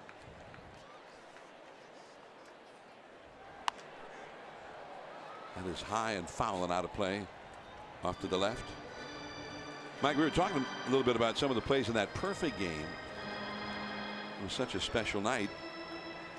Matt Cain struck out 14 batters in all the perfect games ever pitched. The only other pitcher who had that many strikeouts was the legendary Sandy Koufax for the Dodgers. And the 14 strikeouts for Cain, that was a career high. That's too low. 1 ball and 1 strike. And there have been some who have made the case that, and I mean, you know, the numbers crunchers, the guys who use the new statistics, who say you can make a case that that's one of the top 2 or 3 greatest games ever pitched by anybody. 2-1. Well, you know what's remarkable in regards to his career, because you know, a perfect game, striking out 14, I mean, that is a remarkable night. But when you think about Matt Cain, I mean, that may not be in your top 3 moments. He was so good in postseason that the size of the game, the moment of postseason, and what those starts that he made meant to the Giants winning championships they'd never won before. I mean, they probably are a little bit higher than his perfect game on his own personal list of greatest moments in his career. When he points at a game, and he said, I mean, perfect game, of course, but in 2012, the game that stands out most of all the games he ever pitched for him was Game 5 of the division series in Cincinnati. He says because the buildup, he'd never pitched to the game where the Giants could be eliminated. It never happened for him. Runner goes, and Crawford hits a soaring fly ball into shallow center. Margot and Posey will go back to first. Now McDonald's true stories. In that 2012 postseason, Matt Cain started all 3 series clinching games. He got wins in Cincinnati, the game we're talking about, at home in Game 7 against the Cardinals. And although he did not get the win, he started the clinching game in Detroit in the World Series. He made 8 postseason starts in his career and had a 2.1 earned run average altogether in all of his postseason games put together. I mean, that's what big leaguers dream of doing in their career, having a postseason resume like Matt Cain's. Out into right center, but right there is Renfroe, and Pablo Sandoval is gone. But he said that game, they went to Cincinnati down 2-0. They were going to have to win 3 straight in a small ballpark, a hitter's park, and a great Cincinnati lineup. Where they hadn't won in like the previous 4 years. So he knew he was going to go in Game 5 if they got there. So he was already in his head. Then they win Game 3. He's like, this could happen. I could be pitching Game 5. Now they win Game 4, and he knows he's pitching Game 5. And he really said he didn't know how to handle it exactly because he'd never been there. He said those were 3 long days, and he never felt such pressure on his shoulders as he felt for that game. And he did not allow a run in that game until after Buster Posey's grand slam, and the Giants had built a big lead already. And he did not finish the 6th inning of that game either, but they won it. In the perfect game, we all remember the Blanco catch, but watch this play by Melky Cabrera. And you know, he didn't have to bring it back in the ballpark, but the wind was carrying it. Cain said after, he said, I thought the ball was gone. And Angel Pagan, who was in center field, said the ball was gone. It went over the bleachers and the wind blew it back in. He said, I'm watching it, because he went back for the ball too. I'm looking up and it's gone. It's over the wall, and then it came back. And you saw Cabrera move right along the wall to make the catch. So Cabrera, to his credit, never gave up on that ball. And it gets overshadowed, and for good reason, by the catch by Blanco. but it is part of the amazing story of that amazing game.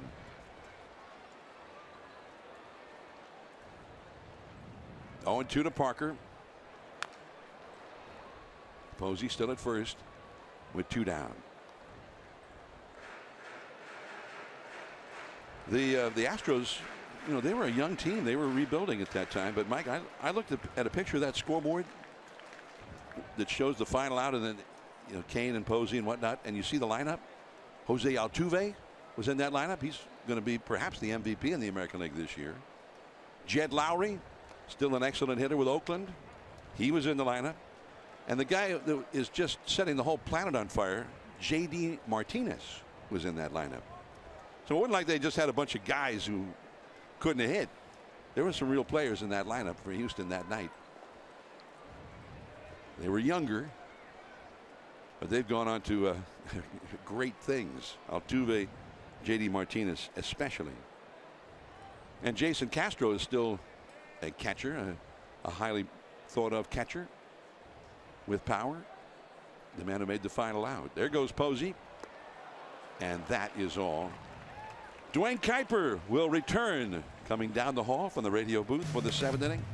It is 1-1.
Game summary is brought to you by your local Toyota dealer. In a very emotional day here at AT&T, it is a 1-1 tie through 6 innings. The Padres a lone run, a home run.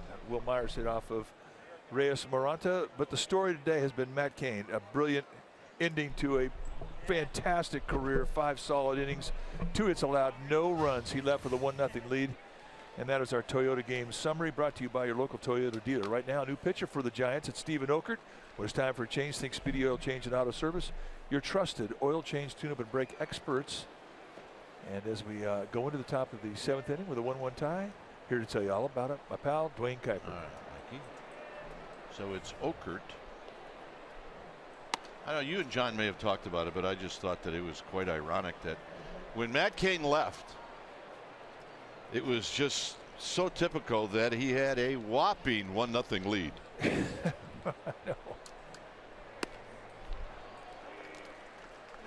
You know, if they would have scored more runs, he probably literally could have had 40 or 50 more wins. It just didn't happen. But not one time did I ever hear him complain about it. This has a chance to fall. Nope. Span has a chance to fall. And that's out number 1. Bell falling in a sliding catch. And that's going to be a 1 and done for Stephen Okert. 1 and done it is. It looks like it's Corey Guerin coming in. It's a 1-1 ball game, and we will be back.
Giants, what happened Wednesday at 10 p.m.? The 2017 season was a rough one for the Giants. Ahmed Fareed sits down with Giants brass, Larry Baer, Brian Sabian, Bobby Evans, and Bruce Bochy to find out exactly what happened. Wednesday at 10 on NBC Sports Bay Area. Corey Guerin is the new pitcher. Well, let's look at his numbers. What do you say? What kind of year has he had? Fantastic. 67th game that he has come into, a 2.01 ERA. And we're talking about 67 innings of work, just 50 hits allowed. Those are all great numbers. But I think the one thing that has been impressive is that he stayed healthy. I mean, he's had to deal with some issues in his career with health. This year, rock solid. Took the ball every time he was called upon. Tip of the cap to Guerin, the type of year that he gave the Giants. So here's Renfroe. You know that what happened that's coming up on Wednesday? Yeah. They could have done that show every year that I was with the Indians. Well, I think a lot of teams could say that. The though. October What Happened show. I've never heard of the What Happened show.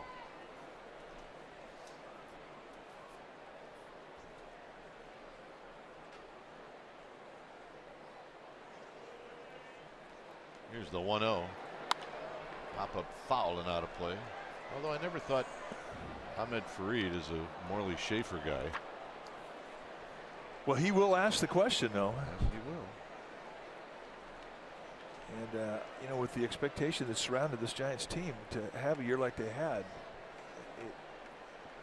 it's kind of unexplainable. There was a lot of. I mean, don't you get that question around town? Yeah. You know what I have my stock answer. What is it? I don't want to talk about it. Yeah, well, you can't do that if you're the Giants brass, which is what that show will be all about. But for a team that was picked by many to go to the playoffs this year, and it certainly was the feeling in the Giants clubhouse when they broke camp, a lot of this year is unexplainable. What happened?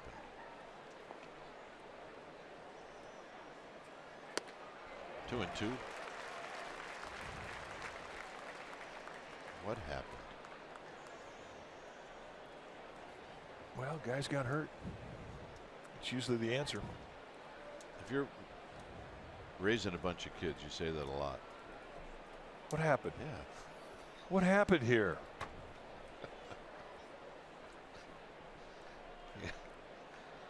One comes crying into the room. What happened? A large crash in another room. Got him. What happened? Well, now Hunter Renfroe is saying what happened as he sent packing. Little front door breaking ball. Ted Barrett. What happened? Whoop. See ya. Little front door breaking ball. Not necessarily by design, but hey, never apologize for a pitch that gets it out. Buster may have had something to do with that one. Yeah, a good frame job indeed.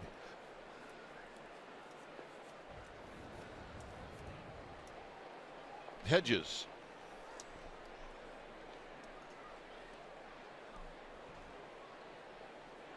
With Hector Sanchez on deck.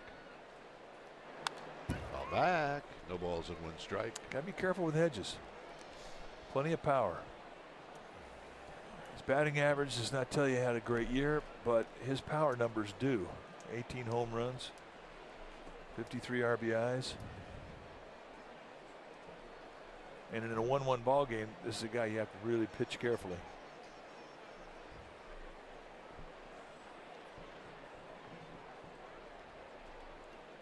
A 1 pitch. Here it is. Up and in. 1 ball and 1 strike. Well, he wanted to throw a slider, and he wanted it to be down in the outside corner around the knees. But he may have lost a little grip on this pitch because it really missed up and in, which is certainly not the intention, not with a breaking ball.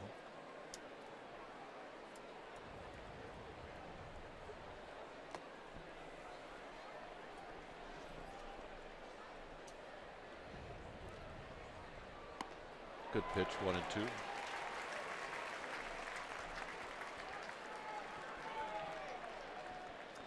Well, aloha from Hawaii. You're going to Hawaii. Absolutely. Giants vacation group. When are you going? January? December? Right. I don't even know. We have a wedding that we have to get involved in. Let's put it this way. It's after November 11th. Well, that's when your daughter Dannon gets married. Understandably, you're a little preoccupied with that date.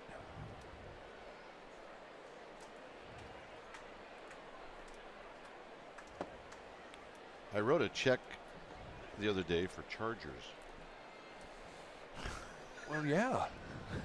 Things you didn't even know it existed. I did not know what a Charger was. I did. It's what I charged my phone with. No, not that Charger. Well, when she said, Dad, we need Chargers, and it's like, well, all right.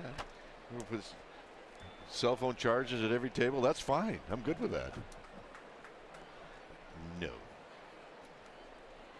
See, you do crossword puzzles, so you know those definitions. Me, no idea. Swing and a miss. Hedges saying, what happened?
Elmer, thanks. Here we are. It's a 1-1 ball game.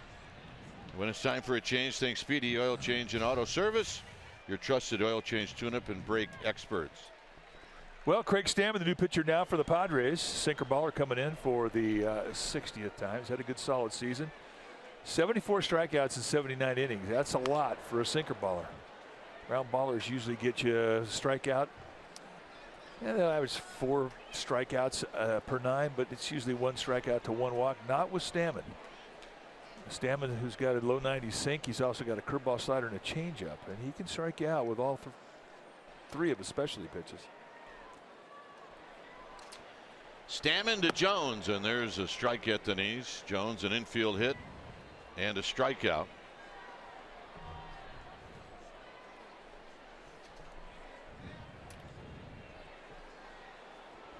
Orlando Calique stays on deck, and then the top of the order, Hunter Pence.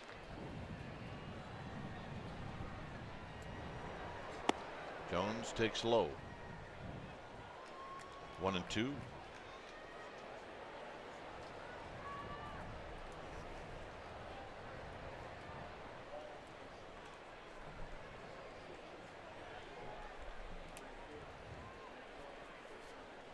So Chacin and Kane, no decisions. 2-2.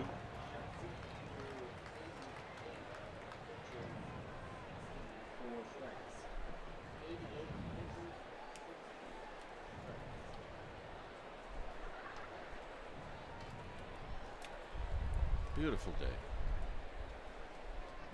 Ernie Banks Day. Let's play today, indeed. Foul back. But a beautiful day if you are a Giants fan, if you're a Matt Cain fan, because Matt Cain on his final start of his spectacular career was stellar through 5 innings, 2 hits allowed, 1 walk, 4 strikeouts, no runs. What if he's driving home and he changes his mind? I don't think he is. Well, what if? What if? Fouled at the plate, 2-2. I guess you'd rather go out this way than getting your lunch. I'm just in awe of how he went out. I mean, pitchers just are not allowed the privilege to go out with that much dignity. Yeah, with your arm being healthy. Yeah. I mean, usually your arm's blowing up, your ERA's in the 7s, you're getting booed. Not Matt Cain. He's the Ted Williams of the pitcher's world. High. It's 3-2. Ted Williams, the great Hall of Famer from the Red Sox. His last at bat, he hits a home run. And everybody knew it was his last at bat. And he rounded the bags and he just waved goodbye. I think he came close to like taking his uniform off while he was rounding the bags. On the ground, foul. Amy G had a chance to catch up with Matt Cain. Amy G. All right, we've got Matt Cain coming right off of the field, and wow, what an emotional experience. But let's just start with, are you sure you want to retire? 5 shutout innings, Matt. Yeah, that's everything I had right there. Still not exactly sure how we got through those 5 innings. I think that was Buster just telling me to go back out there, keep going back out there. Let's find a way to get through 5, and just egging me on. And man, from the first pitch on to really coming out of the dugout, the fans were just having a blast with it, and that helped me out a lot. I don't think I would have made it through any innings if the fans hadn't pushed me along. I mean, that's the reason today happened, and I can't thank them enough. Well, you have pitched in so many moments that required adrenaline. Where does today rank? I mean, it's way up there. I think some of the adrenaline kind of left early, and then it was exhaustion and just trying to find a way to get out. Ended up making some good defense behind me, and those guys ended up putting the ball in play kind of early. So it just somehow it worked out. Matt, you were able to go out on your own terms. Probably couldn't have had a better send-off. Most pitchers don't ever have something like that. What does it mean to you to go out this way? It means everything. It really does. To know that this is the only jersey I've had on is special to me. It's something that I always wanted to do. It's something that seeing some of the guys that had done it in their career, that had been around, and Jeter and some of those guys, I mean, it's special to me to be able to wear one uniform and to know that I'll always be a Giant and nobody else. I don't want to be anybody else. You will always be a great Giant. You're not going to make me cry. Matt Cain, congratulations. Go enjoy yourself. And Calixte with a sacrifice bunt. That'll go 5-4 on the sacrifice bunt. So Matt Cain headed into the Giants clubhouse after talking with Amy G. You know, Mike, it's really interesting where he's really honest. He says, look, if I didn't have the adrenaline, I don't know if I could have gone longer than an inning or 2. And I know you've pitched in big adrenaline games. I guess I never quite got the whole how much adrenaline can help you get through stuff. And clearly Matt Cain said that. Fans, the adrenaline of the fans behind him, that was good stuff. Really good stuff for both Amy G and for Matt Cain. Well, Amy wasn't going to cry, but you and I did. Oh, yeah, of course. But, when you get to the big leagues, it's all about learning how to deal with that type of adrenaline. And for Matt Cain, he was an opening day pitcher. He was an all-star. He was a playoff pitcher. He was a World Series hero. I mean, he pitched in all the big games. He learned how to deal with adrenaline. If you pitch long enough, you're going to learn how to use adrenaline to your advantage. He did today. He took that adrenaline that came with this start This is going to roll foul. And he used everything that he learned in his 13 years of pitching here to get his 15 outs today. And I mean, that to me was as enjoyable as anything that happened today. I mean, he came into this league a thrower. He came out a pitcher with a tremendous resume. And he credited Buster Posey for helping him get through the 5 innings that he threw. Very good 5 innings too. 1 ball and 1 strike to Pence. Pence chases that pitch on the inner half. It's 1-2. Pretty good speed with Ryder Jones at second base. You've got an exceptional arm in center and right field for the Padres. All that being processed in the database between the ears of Phil Nevin, the Giants' third base coach. Matt Cain, always a Giant.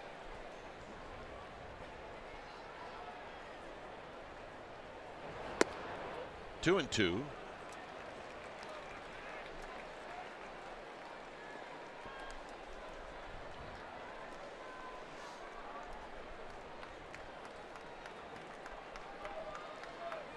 One out. The lead run at second base.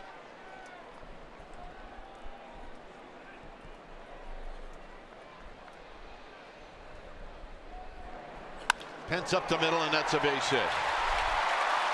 And Jones is going to score, and the Giants lead 2-1.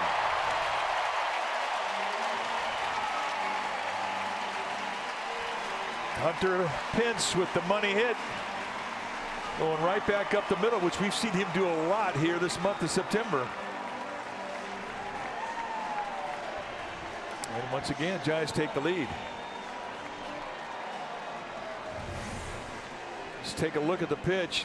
It's 2-strike hitting, and this is 92-mile-an-hour sink. That's Stammen's bread and butter, and that's not a hanger. He bore that right in on the hands of Hunter Pence, who stayed inside it. Throw it back up the middle. Nice at bat. Here's Panik. Joe Panik with 4 hits last night. He's 0 for 2. As he skies this one to center field. Margot doesn't have to go back very far because he plays deep.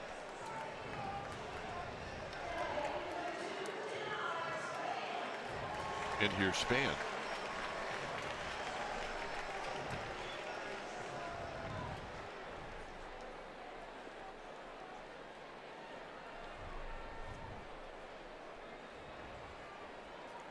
Best seat in the house. It's my dad. I said it the other day. That's not going to change. Our kids are 28, 30, and they still want to sit on our lap. Well, yeah, if you have a good book, lots of pictures in it. Where's Waldo? Yep, that was a good one. The plot in Where's Waldo is who can find Waldo first, kids or the parents? And it's about even.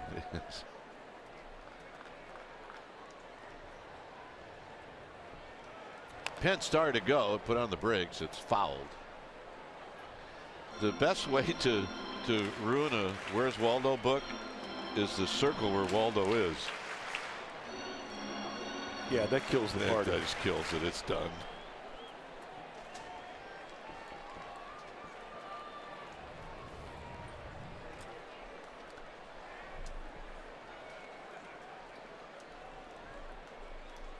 Or have the same guy find Waldo every time. Every time something's up then. That kills it.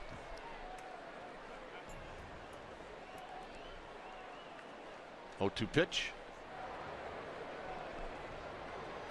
Nope, outside. 1 and 2. Good 0-2 pitch from Stammen. The way that Stammen's fastball moves, it's going to run hard away from Denard Span. The Padres have really taken Corey Spansberg, the left fielder, and they have put him on the line. There's a big gap in left center. I mean, that is a pitch him away, play him away offense, or defense rather. Quick throw. Pence back.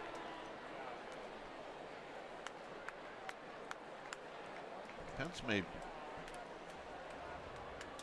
throw up his hand in spring training and say, I'd like to lead off. I don't think anybody in the Giants clubhouse has a problem with that. He's been good. And Span's been good down the lineup in the 3-hole.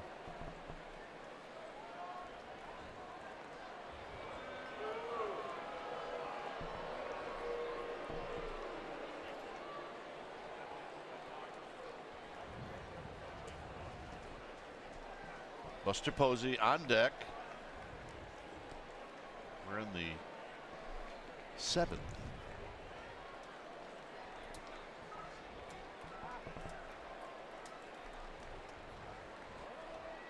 And the pitch. Out of play. Tomorrow, remember earlier, a 1 hour earlier start tomorrow. They tell us all the games in the NFL have been canceled, so check us out. That's right. Giants pregame live at 11. No, just kidding. And all across the country, the game's going to start at the same time. Now, it really doesn't mean a whole lot to any other teams other than Milwaukee and Colorado. But a lot has to happen today. Milwaukee has to win, and they're winning 6-4 in the 6th inning, and Colorado has to lose tonight for tomorrow to mean something. But the schedule, making it all the same, starting times across America, was set up so as not to give any side of the country an advantage with their pitching going into the playoff.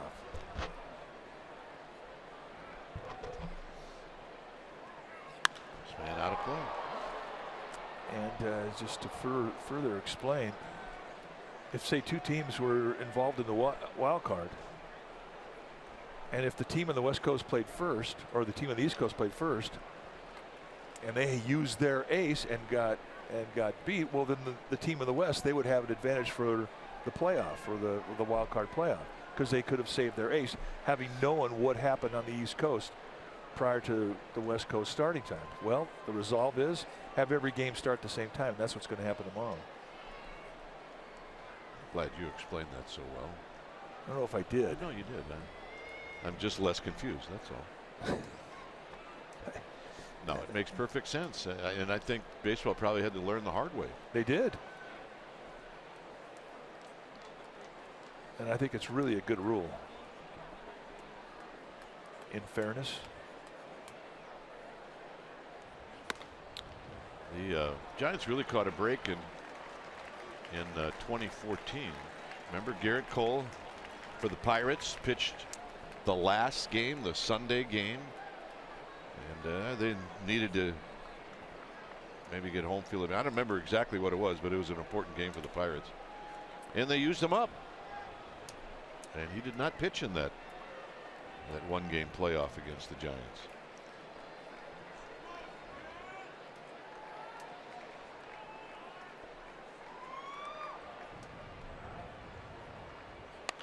Foul. Is it Edison Volquez? I think yes, it was. It was, and they've confirmed it in the truck.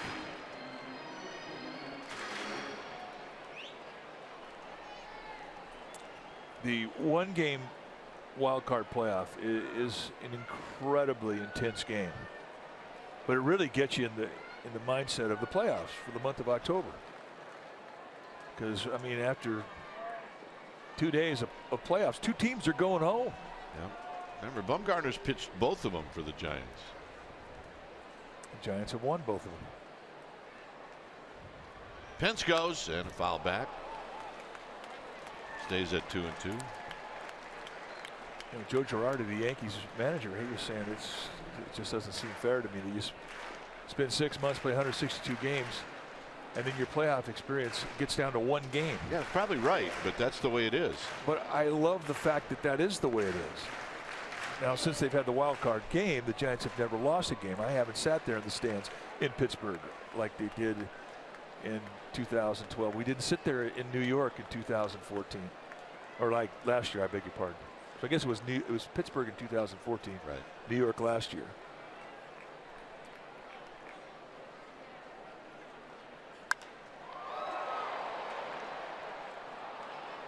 But we witnessed the heartbreak in both stadiums. The Giants played both those games on the road in Pittsburgh and then in New York. And it was a stomach punch to sellout crowds.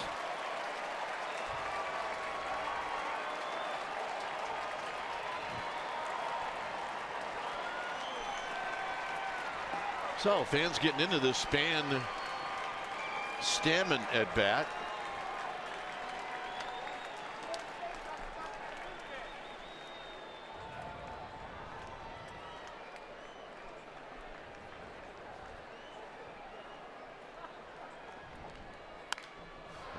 Foul ball. Stammen keeps pumping two-seam fastballs that move away from Span, and Span just flipping that bat head, fighting him off. Stammen really hasn't made a flat-out mistake over the middle of the plate. Next pitch will be number 11.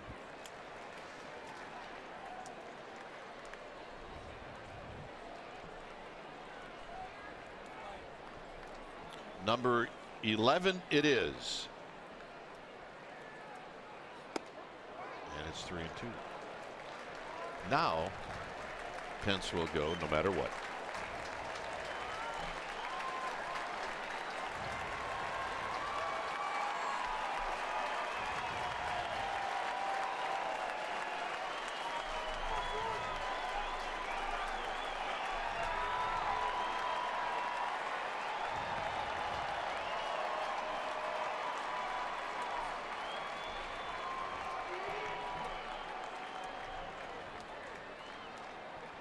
So Span is ready.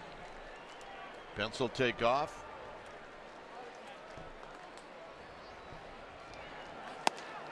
And the walk. What a great at bat, 12 pitch at bat.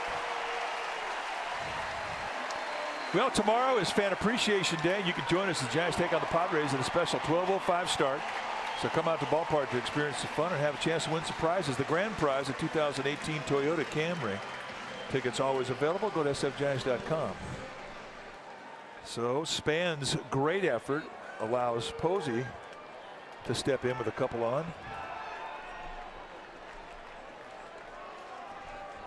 Mr. 2 for 3.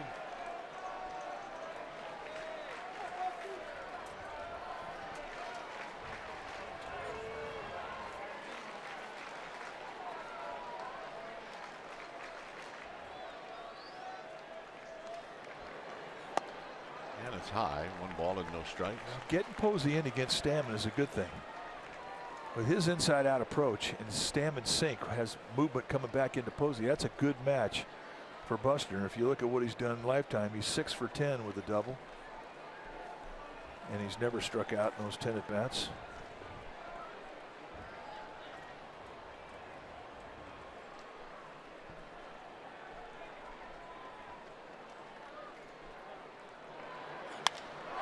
Fly ball center field in the park. And that'll end the inning. Giants take the lead. It's 2-1.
Network.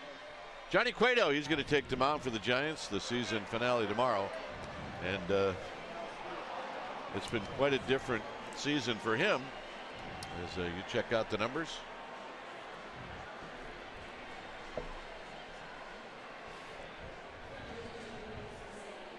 Two to one. Giants on top as Hunter Strickland comes in when it's time for a change. Think speedy. Oil change and auto service, your trusted oil change tune-up and brake experts. Well, Johnny Cueto tomorrow, but right now, Hunter Strickland coming into his 67th game, 3-3 on the year with a 2.75 ERA. Solid season for Strickland. Jankowski, the pinch hitter, and he fouls it back.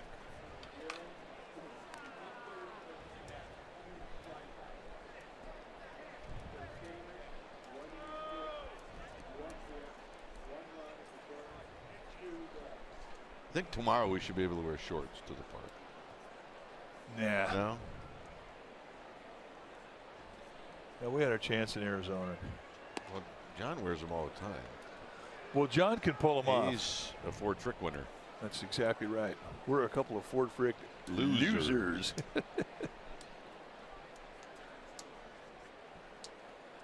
Which means you can't wear shorts in the yard. Yeah, you got to be careful. High, 2 balls and 1 strike. You know what? Tomorrow we won't have to wear a tie. How about that? Okay. I'm going to hold you to that. It was a good time out in the Cove as Strickland is a pitch away from walking the leadoff hitter with speed.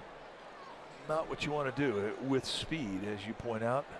That is the tagline that tells you you must challenge. Meanwhile, out on the boat, looks like they're having a time. The bathtub. Not bathtub. The bathtub. Swing and a miss by Jankowski.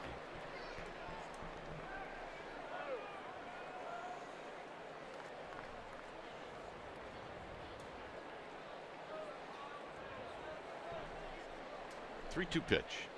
Got him. It's a nice win there for Strickland. Down the count 3-1. Well, check out MLB TV, MLB.TV every night. Go to MLB.TV for details.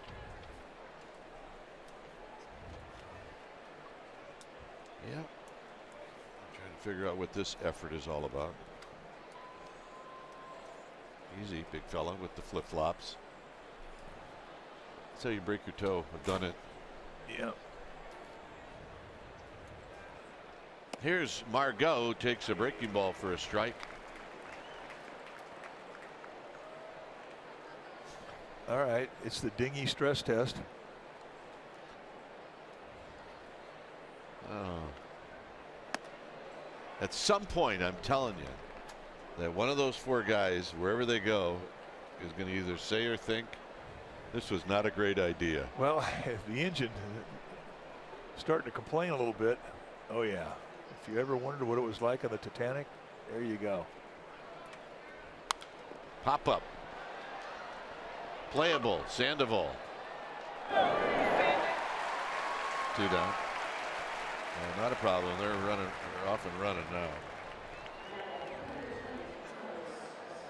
Yep. That's the dinghy stress test.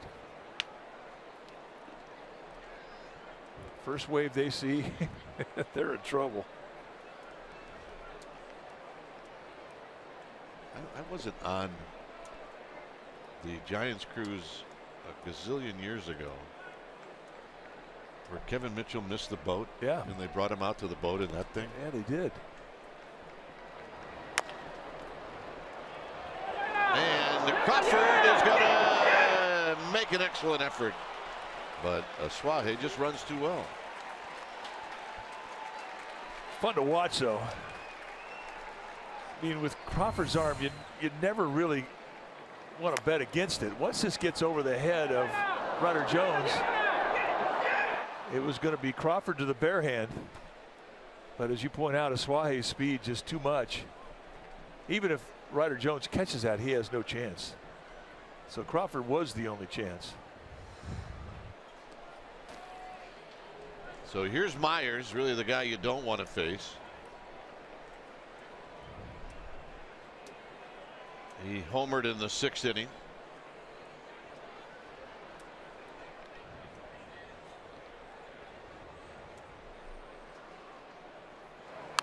And he fouls it back.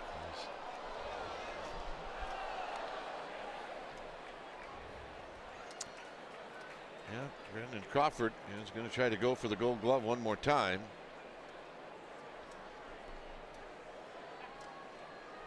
Crawford and Freddie Galvis of the Phillies. Big time contenders for the coveted Gold Glove.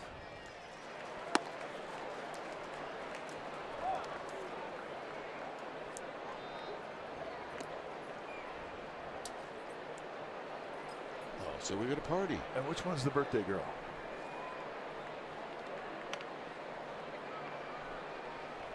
One ball, one strike. Way outside, 2-1. 96 mile an hour cutter.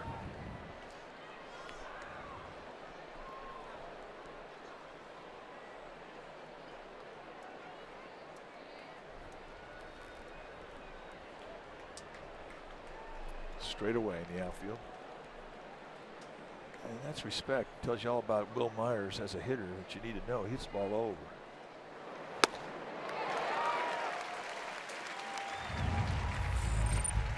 Two outs in the 6th inning against Reyes Maranta. This is what Will Myers did. A significant swing of the bat for him personally, as it was his 30th home run of the year. That tied the score.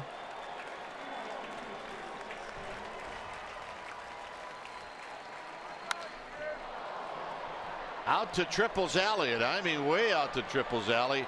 And coming together are Span and Pence, and Span makes the catch.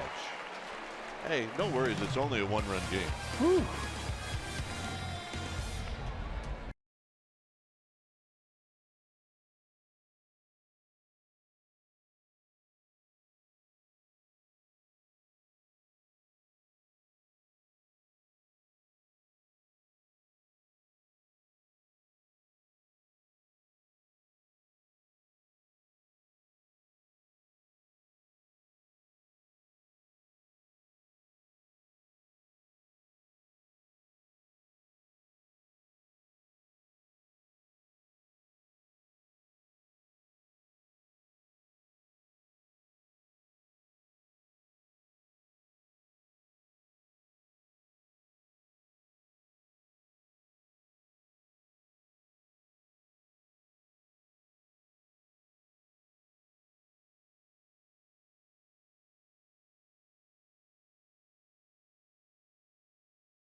Greatest games in Giants history. Matt Cain's perfect game from June 13, 2012 will be played tonight, and then again tomorrow morning right here on NBC Sports Bay Area. Tonight at 8 p.m. right after the Warriors-Nuggets game, and then tomorrow morning at 8 a.m. before the Giants pregame live.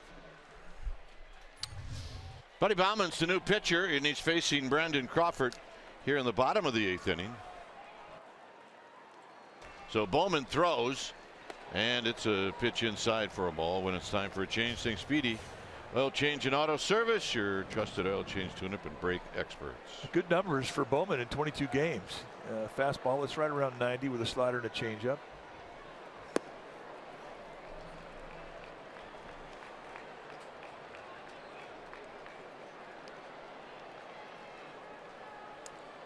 But when you face Bowman, I mean, you're thinking fastball. Most of the time you're going to see number one. Like that? Yeah, like that. Crawford 0 for 3.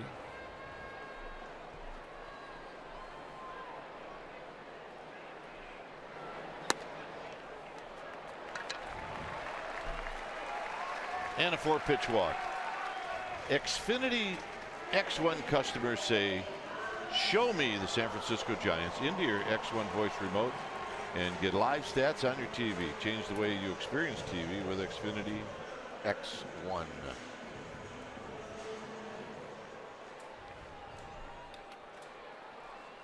Here's Pablo Sandoval, who's 1 for 3.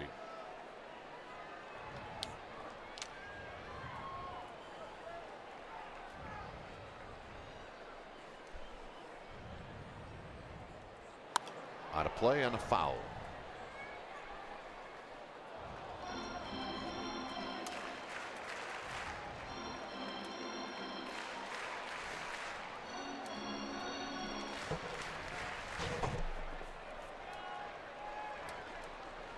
So it's no balls and 1 strike. Crawford with his lead off of first. A 2-1 lead for the Giants. Swing and a miss, nothing in 2. 90 with a little cut above the hands.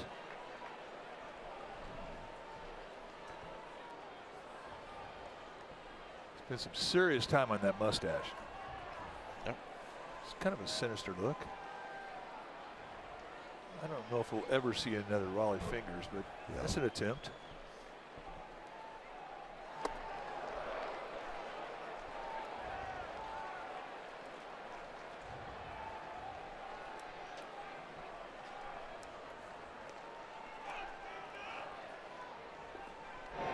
There's Dyson.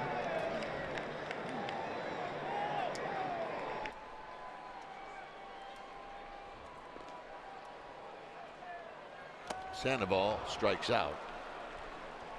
Swinging, 1 out.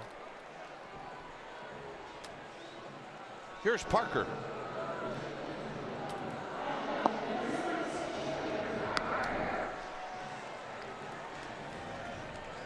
Parker is walked, he's bounced out, and he's struck out.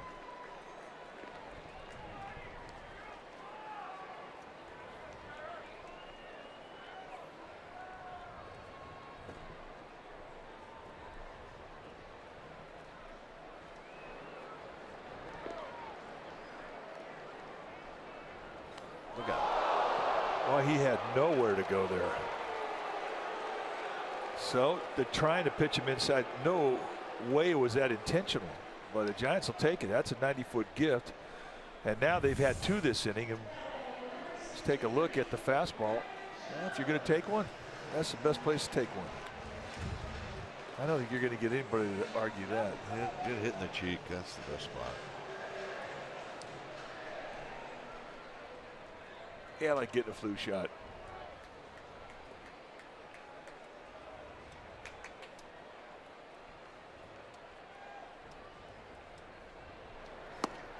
So you're the guy that goes into CVS when they roll up your arm sleeve and you say, no, I want it in the cheek. Absolutely. That's when I wear short pants. No balls and 1 strike.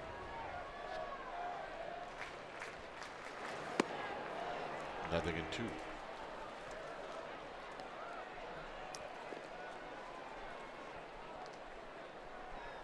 Garbage. Making sure everything is that's supposed to be in there is in there. 0-2. 0-3.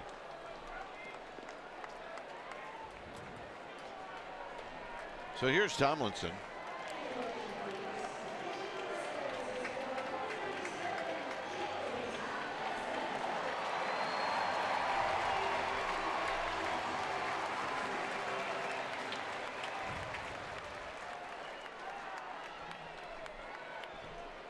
Voyager coming in to see Kelby Tomlinson hit. You can tell it's a nice day. A lot of folks taking advantage of the water. There's a call strike.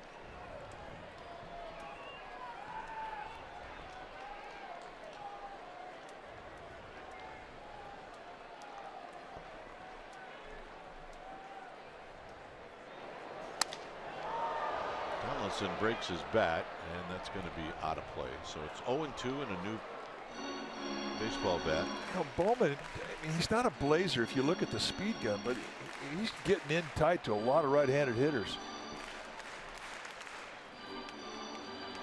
And you get mesmerized in that batter's box, checking out his mustache, and he zips you.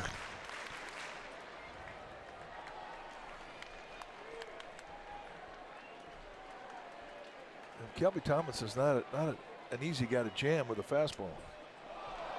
And now they got Crawford picked off. And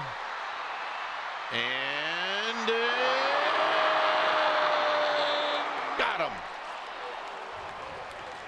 And it was Bowman who applied the tag. Ninth inning coming up.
Baseball for Esurance Giants.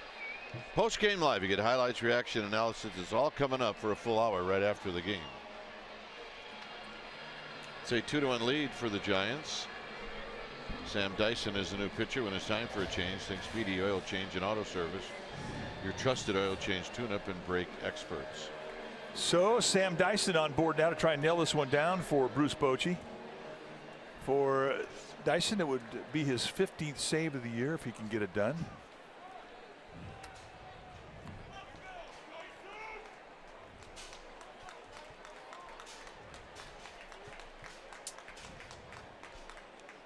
Solarte is 1 for 3.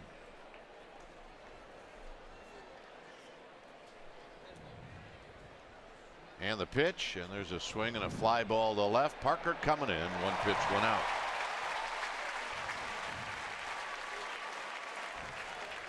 And that'll bring up Villanueva.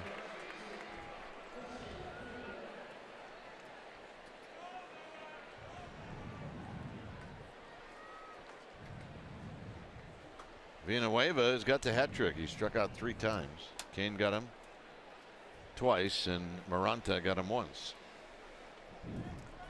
Still dangerous. He's got power.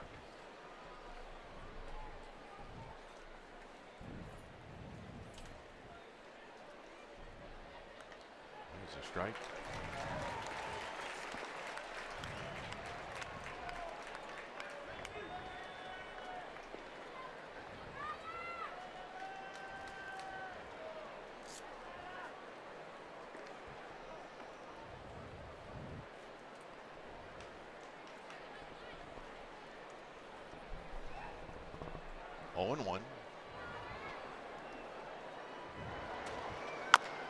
Tapped. Another tough play for Crawford. Can he make it? No. And he throws this one down the right field line. And stopping at second will be Villanueva.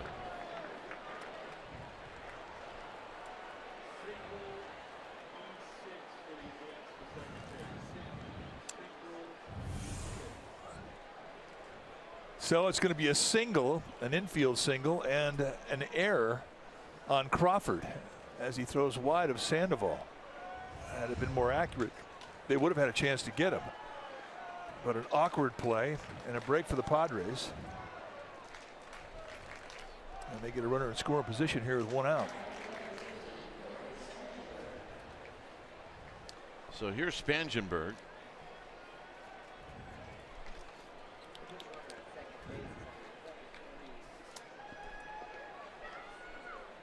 So Matt Caesar is going to be the pinch runner.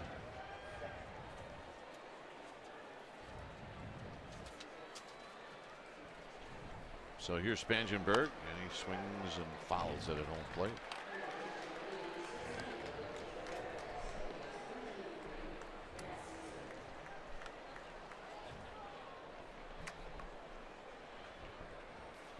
So no balls and 1 strike. Spangenberg is 0 for 2.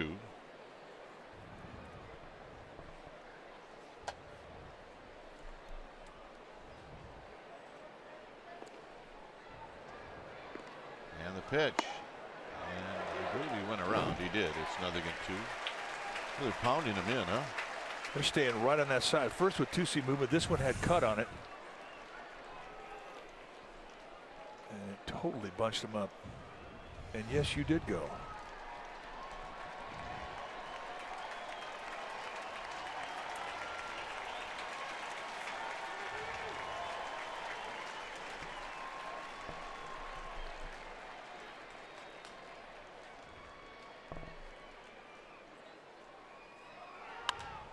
And a flare to left. And it's going to be a base hit. And that'll put runners at the corners with 1 out. So Dyson makes the pitch that he wants to make. I mean, it goes right in on the hands of Spangenberg. So really 2 bits of misfortune here in this inning for Dyson. The ground ball infield base hit. Here you make the pitch you want, 91-mile-an-hour cut, and Spangenberg somehow fists it out to left field. Now Spangenberg can run.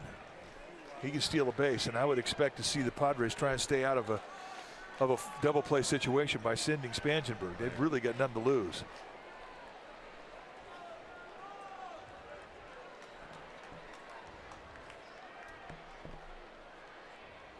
Look out. 1 ball and no strikes.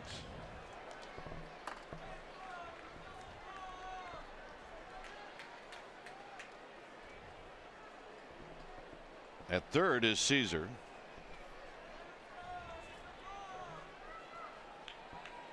Spangenberg is at first. There's a strike.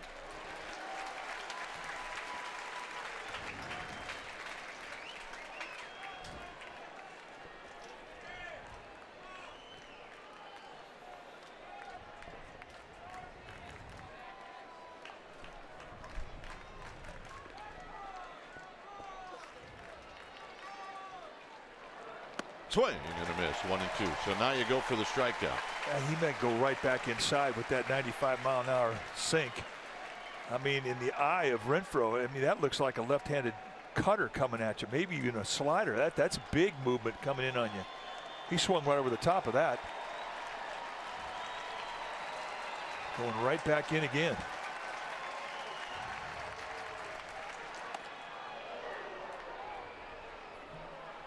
And maybe again. Oh, Renfroe saying, I got hit. Barrett says no. They tried to go in. No. Well, you can't tell. I mean, that's for sure.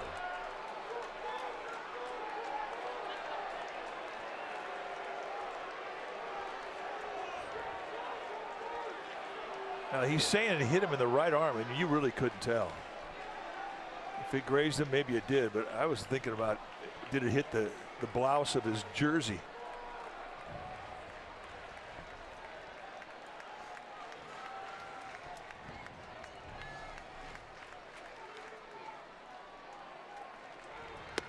Got him.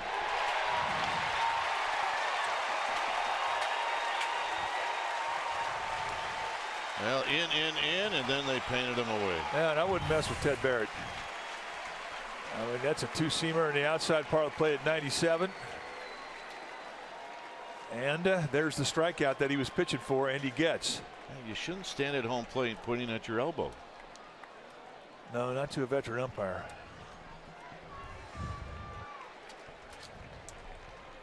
So here's Hedges. Barrett's had a good day. He's done a good job.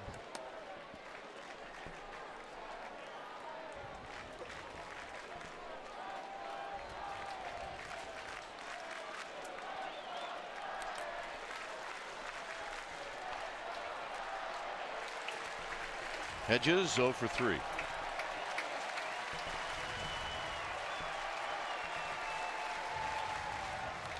Out of play, no balls and 1 strike. 98, 99 on our radar gun. Nice and digging deep.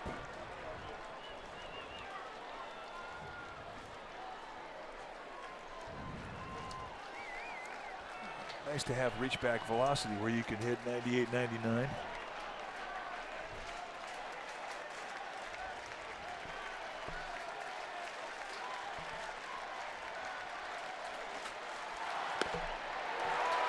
And then come around on the outside corner and backdoor 98 again.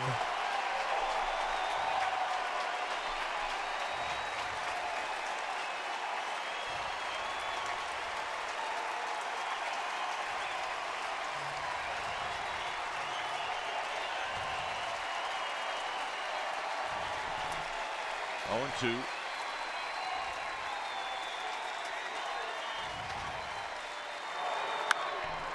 Triples alley, and nobody's going to get there. And the Padres are going to take the lead on a Hedges double here in the 9th. How about that? When that left the bat, you could tell nobody was going to catch it.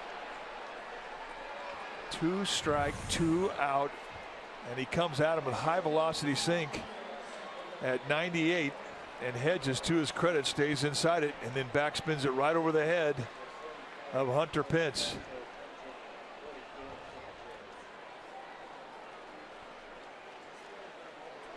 So here's Hector Sanchez, the former Giant, hitting at 222, and it's low. 1 ball and no strikes.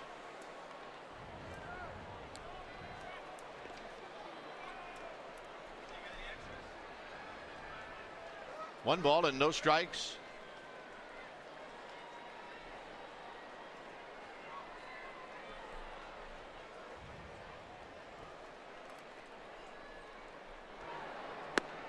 There's a strike. Let's take the wind out of you, don't they? Oh, it absolutely does. And if you're an opposing player, when you can make a whole stadium go quiet, I mean, you take a great deal of satisfaction with that. And that's exactly what Hedges did.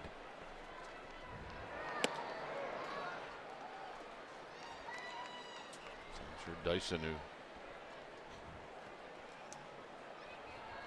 infield hit, bloop, and then you got to really tip your cap, as you said, to Hedges. Boy, he put a great at bat.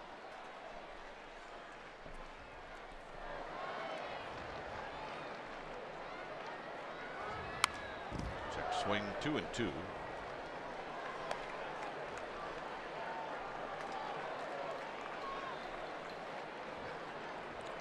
So Josh Osich heads down. He'll start getting loose.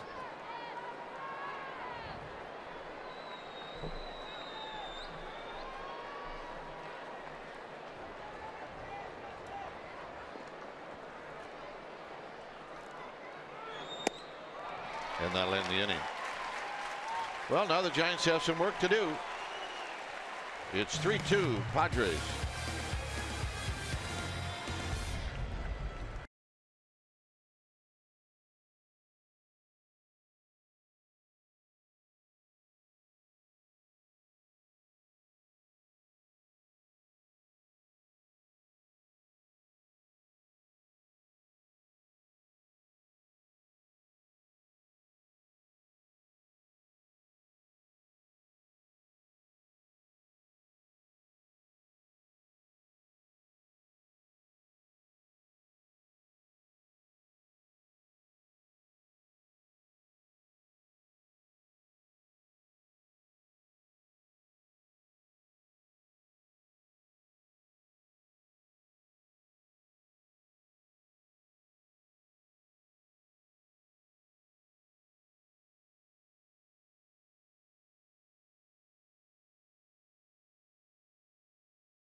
Sports Bay Area, and you can, for up to minute Giants news, log on to NBCSportsBayArea.com for Alex Pavlovich.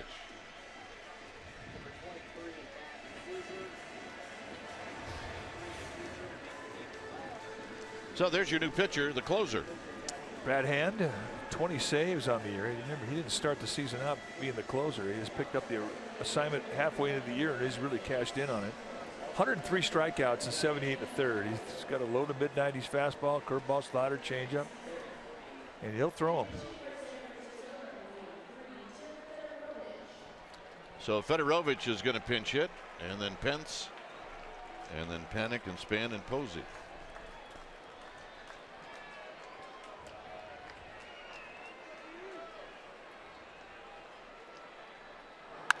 On the ground to short.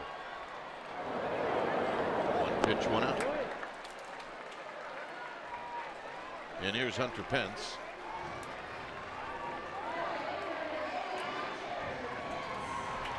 Pence has got both RBIs in this game for the Giants. A fielder's choice and then a base hit to knock in the lead run in the 7th.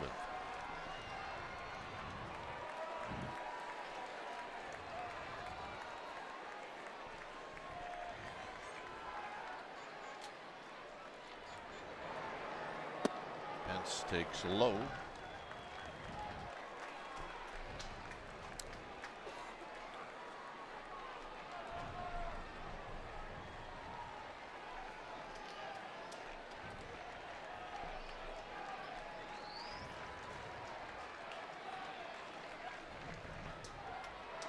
Outside, 2 balls and no strikes. Joe Panic on deck.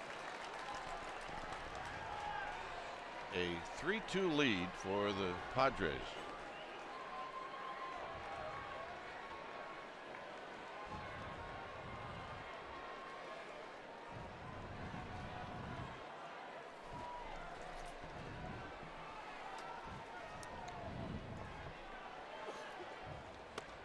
And the pitch is on the outside corner. 2 balls and 1 strike. Nice corner strike and a 2-0 count.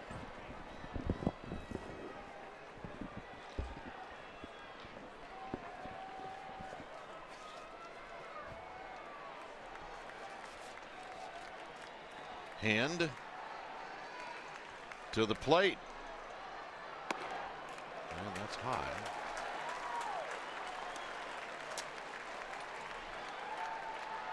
Albert Suarez heading down, starting to get ready. Giants looking to get a runner on base.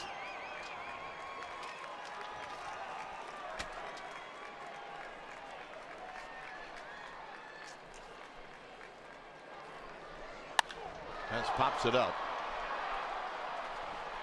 It'll be Renfroe. 2 outs.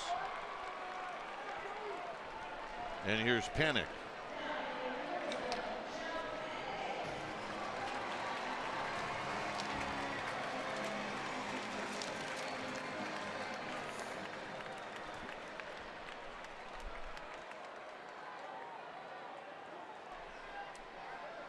So Panic, he'll step up. He's 0 for 3 with a walk.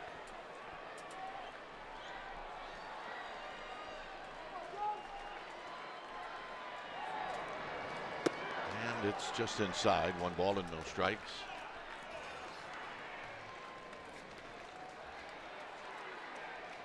Shadows creeping up to the plate, really not an issue. Panic should be able to see the ball. I don't believe he's going to get any strobe action because of the shadows. And tight.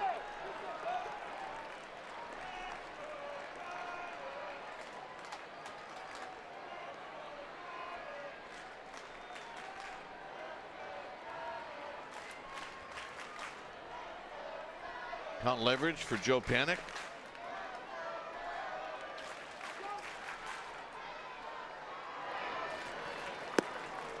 There's a strike.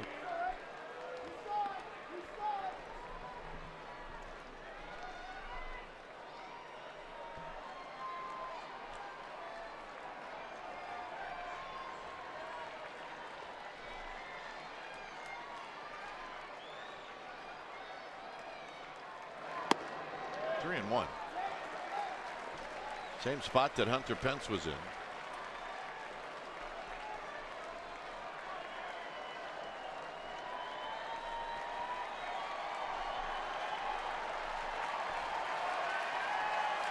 Bad hand should come right at him.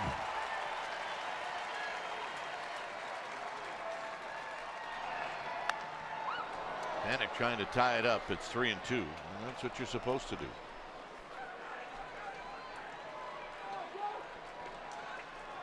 Denard Span awaits. Love to get a chance to hit in this game.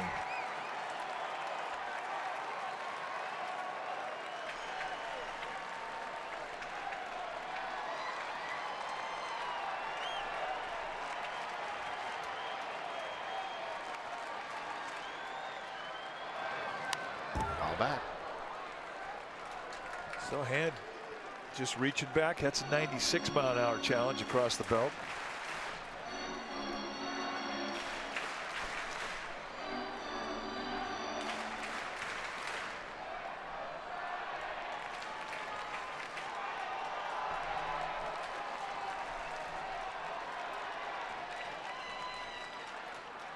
And another 3-2 pitch. It back again. Another 96-mile-an-hour challenge. There really isn't a whole lot special about location. He's just throwing it up there saying, I'm not going to walk you. And if your hand, you think that the ballpark does play on your side in these situations because it is tough to hit a ball out of here.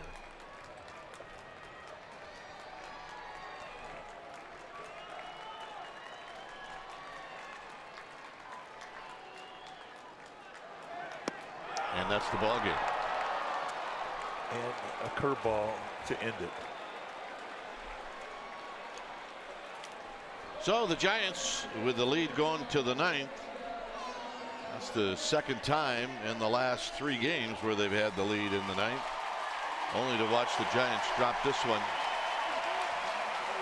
by a final of 3-2. Well, an emotional day. It started out with Matt Cain, who was brilliant through his last 5 innings as a big leaguer. And it wound up being a tough loss as the Giants, they took a 1-run lead into the 9th inning. And, you got down to the last strike for the Padres. And then Austin Hedges comes up with a money hit that determines the ball game. But it's not going to take away what happened today when San Francisco had a chance to say goodbye to one of their heroes. And for Matt Cain, a pitcher, be able to walk off the mound to that type of applause, it was a day that I will not soon forget. 331 starts. That's my calculations, generally speaking, but that's a lot of starts. And in this one, very memorable because when Matt Cain walked off the mound, he had a 1-0 lead. So great afternoon here at the ballpark, and I think our fans truly enjoyed it. Our final score: the Padres 3 and the Giants 2. Stay tuned. Esurance Giants postgame live starts right after these messages.